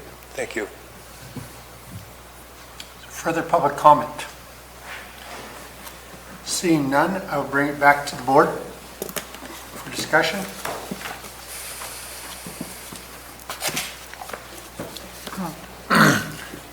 I want to come. Supervisor Callaway? I want to start with Mr. Mauer. I guess I was somewhat surprised when I read it, and I realized that the community plans in District 3 were going to be rescinded. And so I started to look, I started to look at, the things that were in the community plans. I spent 7 years with Arnold and 7 years with Avery Hathaway Pines on developing those community plans. We met monthly for 7 years. So I'm really familiar with them. I understand that many of the components in the community plans in Avery, Hathaway Pines, and in Arnold are in the new proposed general plan. I wanted to make sure those things that were of concern to those communities were in the plan, and such as bike and walking paths. It's in the community. It's in the general plan update. No strip malls in the community plan. Community centers. It's in the new general plan. Community character is in the community. It's in the general plan, and it was important to Arnold and Avery Hathaway Pines. It's in our soon-to-be rescinded community plans. Murphy's Douglas Platte does not have a community character look to it. And that's a really old plan. I know the community of Murphy's Douglas Platte would like that change. The community's changed since that plan was put in, which is before I was on the board. And Ebbets Pass, I know, is a little bit different than a community plan. But the concerns of all of those communities are very much the same. Rural character, community centers, that's all in the current general plan update. Mixed-use zoning, that's in the in the general plan update. That was also in the Arnold Community Plan. There's new things in the general plan update that were not in the community plan. Of course, the one near and dear to me is the dark sky ordinance. Community design guidelines. They were really, I understood the needs of what the communities, both those two communities wanted, and we were not definitive like McCollum Hill is. So I'm sort of jumping around a bit, but when I go to CP 1.1, and we're asking to encourage each community to find consensus, I'm wondering, does that mean that's up to myself and the planning commissioner for District 3 to try and find consensus? Or does that mean in the new general plan, there is a component for an annual work plan to come from your department? So is that something that you would be working with the Arnold, Avery Hathaway Pines, and of course Murphy's Douglas Flat? Or is it that's going to be up to me and the planning commissioner and the communities to do? That part wasn't really clear to me. So I'd like more clarification.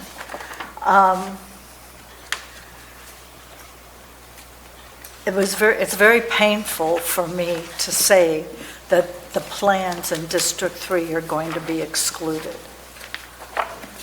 If I felt that those plans had components in it that were critical to those communities that were not in the updated general plan, I'd have an entirely different feeling than I do. But I felt the general plan has components in it that were important to those communities.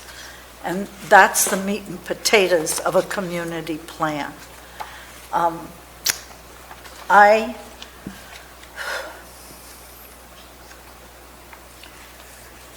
I support reluctantly the exclusion of these community plans, with the commitment that on the work plan that will be presented to us, that is in a component of this general plan, that these community plans will be worked on. I am more than willing to do my share. Those communities will do their share.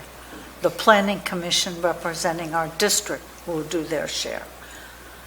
That being said, do I want them done before the end of this year? Yeah. I know that's not a reality, so there's two parts. One, what is it we can do, I can do, to get ready for what you do when you present it? Two, in terms of priorities, I really think Copper and Valley Springs should be coming first. Then I think we need to move to Murphy's Douglas Flat. It's the oldest one, and the community's definitely changed, and Arnold, Avery Hathaway Pines. And I could possibly do Ebbets Pass by myself, but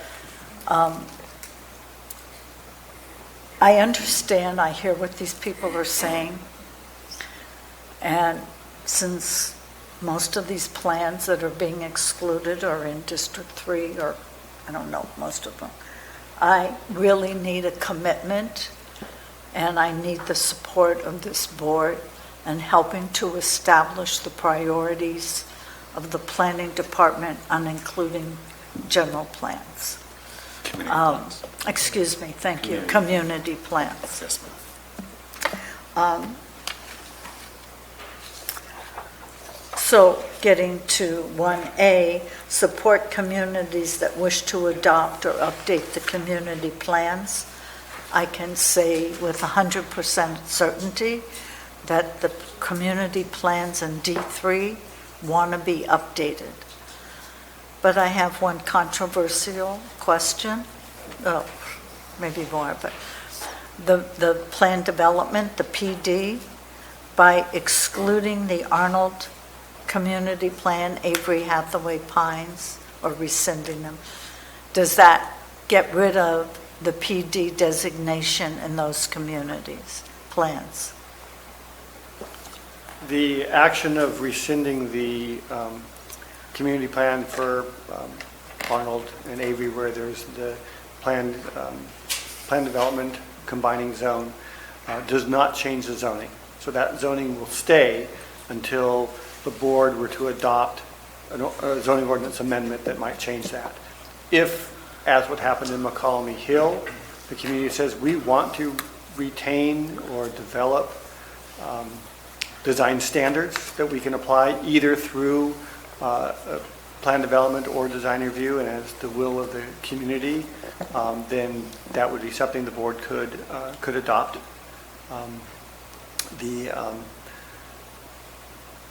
I think it's clear that there's community desire to update those plans, but that will be the decision by the board as I bring forward the priority list of implementation. Which ones do we tackle?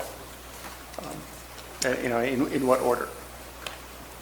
But it's my commitment that where the community wants it and the board says yes, we want to move forward with the community plan, I will make resources available within my power to get that done. I mean, we have a lot in looking at the general plan update. We have the words develop, undertake, inventory, adopt, resolution, revise, investigate. I mean, we've got enough to keep you busy for the next 40 years. I want community plans to be in the top of the priority list. And I gave what I thought should be my priorities. I do think Valley Springs and Copper,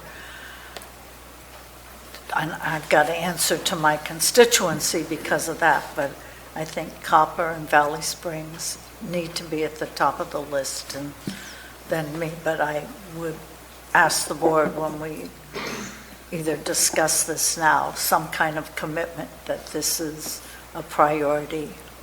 And yeah, it's a political issue, but it's also, we're very chauvinistic in this county, and each community is unique unto itself. And that's what community plans are about. We want to keep that uniqueness. So now that I've editorialized, I don't apologize for that.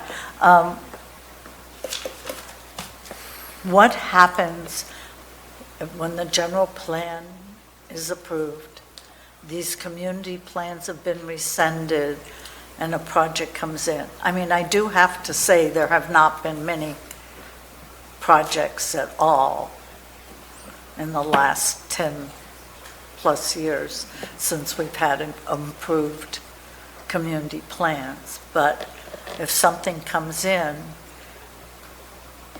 what defaults? The general plan. So all of the Okay. policies, the ones that you listed, that apply generally to the county would apply to a project within those Okay. areas that do not have community plans. And it does have a lot of things that the community plans wanted. For those that do have community plans, all of the county general plan policies apply, as well as the specific policies for that community. Okay. All right. Thank you, Mr. Maurer. Mr. Toffenali? Yeah, Peter, I have some questions. First, concerning CP 1.1. How does CP 1B pertain to that?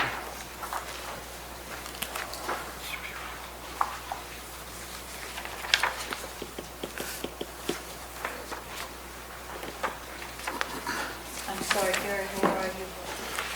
I'm on the very first page under policies. Implementation program. CP3, page CP3. I don't see them being related in any way. One is for communities that do not have community plan, including a community plan element. And C1B is when discretionary county approval is requested for an action within the boundaries of one of the communities with a community plan has been adopted.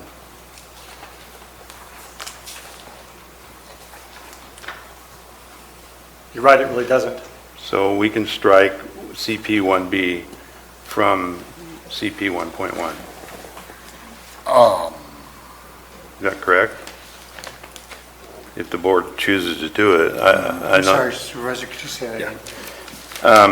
CP 1.1 is dealing with communities that not now have a community plan included in this community plan element.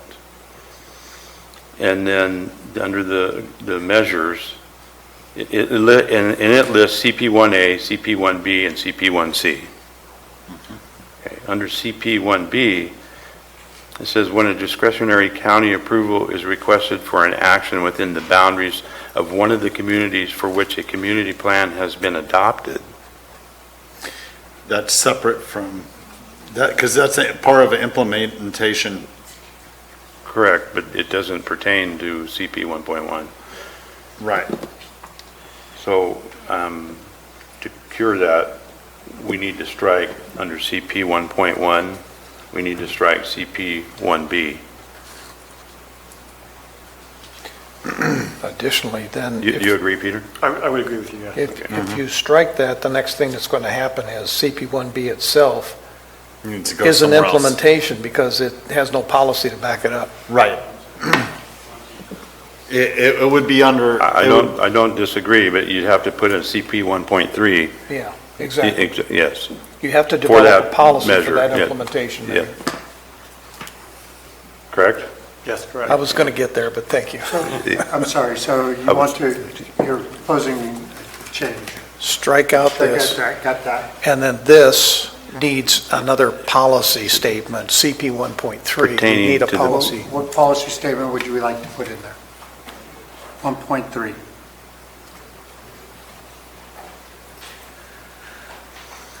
Supervisor Toffenelli? Well, it's got to pertain to that. It has to pertain to what 1B is covering, the measure for it. So for communities that have a community plan within this element,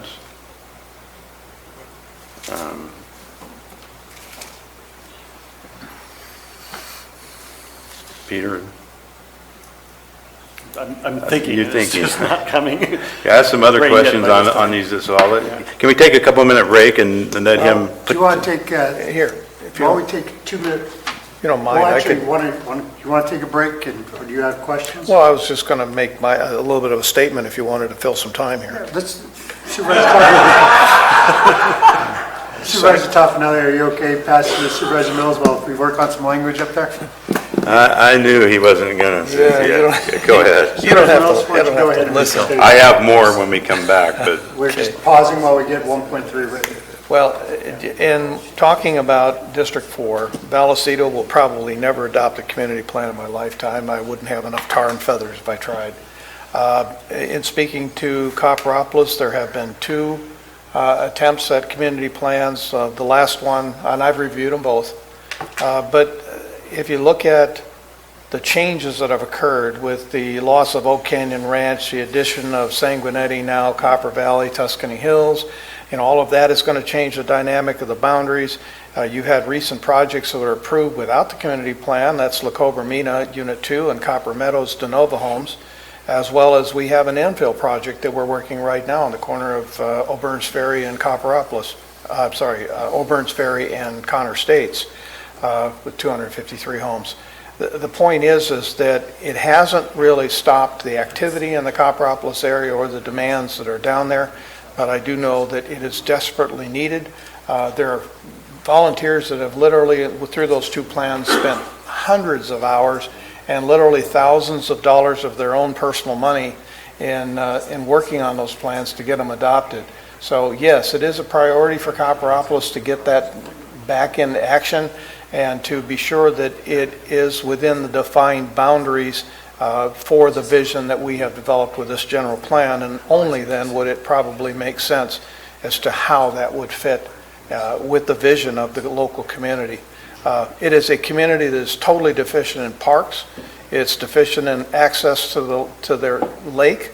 It has a lot of what I call service needs, but I think that the community, as they start to talk about those again, can address them. There are many elements of those two plans that would function today very well, but there are also other elements of them that are so dated and do not fit within the current vision that is here. So I would just encourage anyone that's listening, if they're wanting to be involved, to please let me know so we can start pulling it together. And I appreciate Supervisor Callaway's willingness to support that Copperopolis is one of those areas that needs to be a priority because, again, it is the focus of growth in Calaveras County. So we need to get that one done probably as a priority only because of the potential that could occur there very quickly. So that would be my statement for now, and we can work out the details of how we're going to make it happen here very shortly. Sir, Tufnelli, or are you guys ready, or? You have something? You still? Supervisor Stopper, you look like you got a statement. I was listening and writing at the same time. Yeah, And it could be something very simple. Sit down, Ben. Development shall be consistent with community plans. I mean, it's If that stating works. the obvious, but sometimes we need to do that. That works for me if you're comfortable with that, So and the rest of the proposal board. is the 1.3 will read, development should be consistent with community plans. Should be or will be? Will be? Shall be. Shall be. Shall be, there you go. Shall be consistent. Shall be. Could be. And that's implemented by CP 1B. I got more, so. Let me see, is there do I have 3 votes for that? Supervisor Yes. Toffenelli? Yeah. Supervisor Mills? Supervisor Callaway? Yes. Supervisor Garamendi is yes. Very good. Supervisor Toffenelli, we cut you off, you may continue. Yeah, I'm going to CP 1A and 1C. 1A says support communities that wish to adopt or update community plans. And I think Marita touched about this also. What does that mean? Along with 1C saying solicit public input into the development of new community plans and the review of discretionary applications, concentrating efforts in geographical areas that will be most affected. So who's going to solicit? What are we trying to say here? Because after we answer these, I have some other questions on where to go from there. So that would be the county. And we go back to that very beginning discussion we had, the county shall, and the county would be staff, it could be board members. So if it's something in District 1 and you reach out to your constituents to try to get input into it, we would certainly do that through our distribution of projects. If there is a recognized community organization, we could send it to them for comments. It's soliciting comments. It's not like saying we have to have local approval. And there was quite a bit of discussion at the Planning Commission about the language of these provisions, that we want to make sure we're not saying that one person can say, I don't like this project, doesn't necessarily mean it's going to be denied. But we would listen to them and try to get their input into it. As far as supporting communities that wish to adopt, I think this gets to really what Supervisor Callaway was saying, is that this needs to be a high priority. And if community members come to a board member or a planning commissioner or staff and say, we want to update our community plans, we should do it. Now, Mr. Mills indicated to me the other day that there's no appetite for a community plan in Vallecito.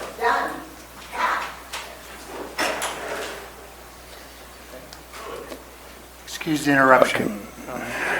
So unless that feeling changes in his community, we're probably unlikely to start working on a Vallecito community plan. However, if Mr. Mills finds that there is suddenly a strong appetite for that, then that would be added to our work program. Well, here's what I want to ask the question. Valley Springs has 2 community plans. and one actually was the board gave preference to. But neither one, Excuse me. well, Folks, I know there's a lot of emotion in the room. I would ask everybody to stay within the bumpers, please. Supervisor Toffenelli, excuse the interruption. So my question is, if under your solicit, under 1C, public input, and we were to get a combination of both of those together, part of the problem is the verbiage does not fit. We've had discussions on.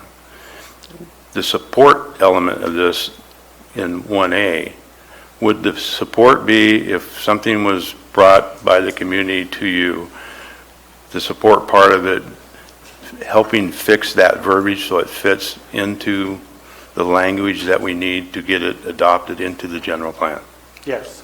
So that would be part of the support SIM that you would do. Okay. That being said, and if that happens, and we come up with this plan that's acceptable, how does that, what does it entail adopting it into the general plan? Is it need a separate EIR? Will the language that through your support that you're going to adjust it to have involved into the existing EIR that we're going to certify today, later on?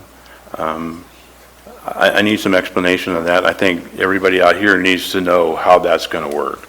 Instead of us just coming up again with a general plan and then all of a sudden we've done all this work again and it's not going to pass. It would be an amendment. The frustrations I understand, so. It would be an amendment to the general plan. It's not a complete rewrite of the general plan to be adding something to it. We would need to look at the components of that community plan to see are there any changes in circumstances, any new mitigation that would result in the need to do any environmental review.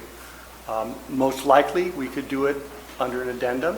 I can't say guarantee that could be done, but that's a possibility. It might be doing under a separate negative declaration. I would be surprised that we would reach a level where an EIR would be necessary, but it's going to depend on what are the components of that community plan. The community plan is going to have to be consistent with the general plan. You can't have competing, conflicting policies. And so, it's unlikely that we would have something that would be so beyond what we've already looked at that we would need to go back and do a significant amount of new environmental review. But we would need to look at it and see, how does this change? What are the effects? If an amendment is agreed on, then there's no need to recirculate. Is that correct? On an amendment to...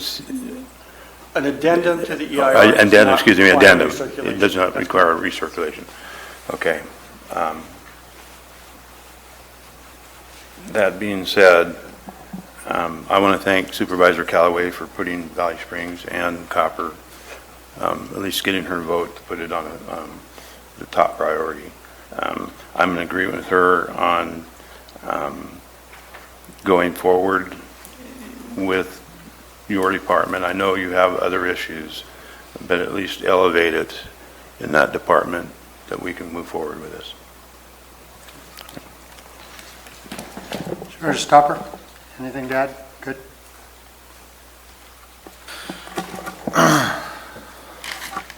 Well, my concern rides with the Valley Springs community plan being finished also.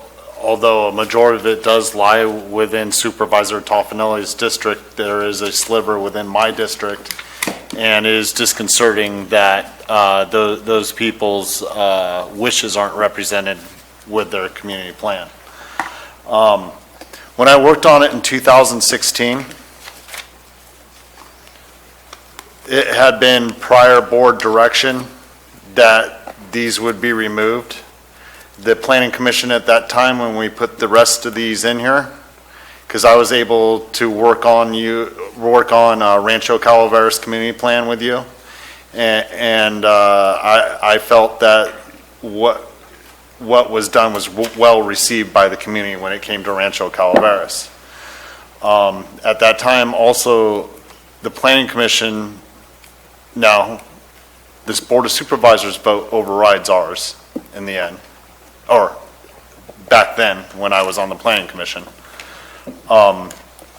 We had made it known that we wished that the community plans would be worked on also. Many of the same people here now were here then. And I am happy that I have the Rancho Calaveras community plan in there, but at the same time, a small part of the Valley Springs community plan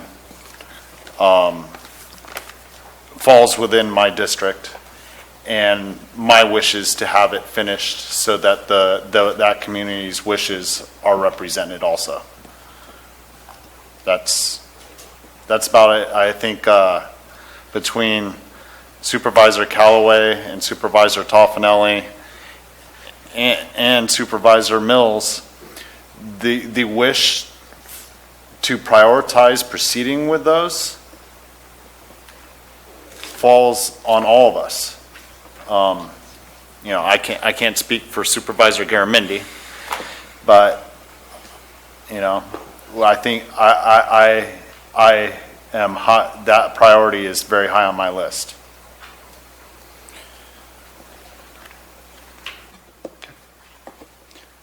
I guess I'm due for statement too, since we're all going to get to this. Is kind of a hot one, so we should all be on the record.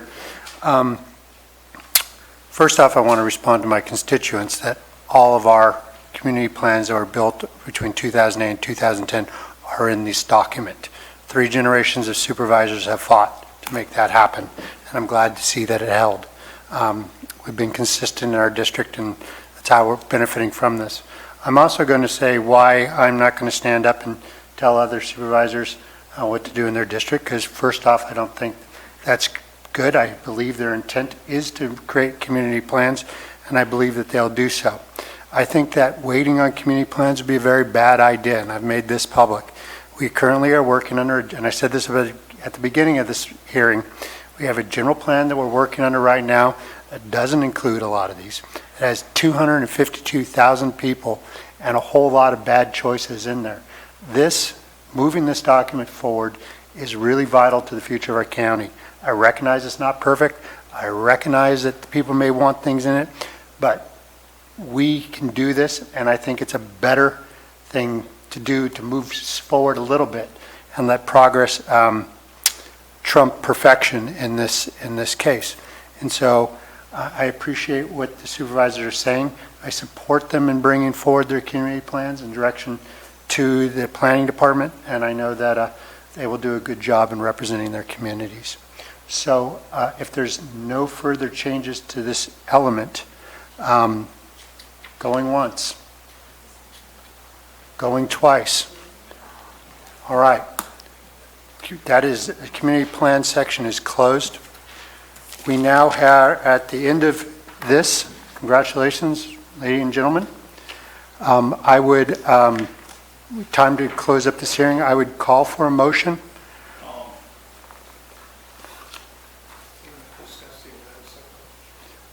Do we need to discuss the errata separate? Mr. Maurer? The errata is really just for your information. It supplements the EIR as we come back based on the direction that we've received over the past 2 days with the final findings. Part of that is certification of the EIR. There will be an opportunity to talk about those final findings, talk about the EIR, and this is basically the changes that were made by the Planning Commission through other information that we have discovered between the release of the final EIR and these hearings for the past several months now of information that we felt was necessary to assist you in making an informed decision on the general plan. So unless there's something that you find that you wasn't adequately addressed, you want to see changes to the EIR itself, nothing really more that we need to do. Supervisor Stopper, you have a question? I would like to go to closed session for a moment, sir. All right, we're going to recess to closed session. I don't know when we'll be back. Stay put.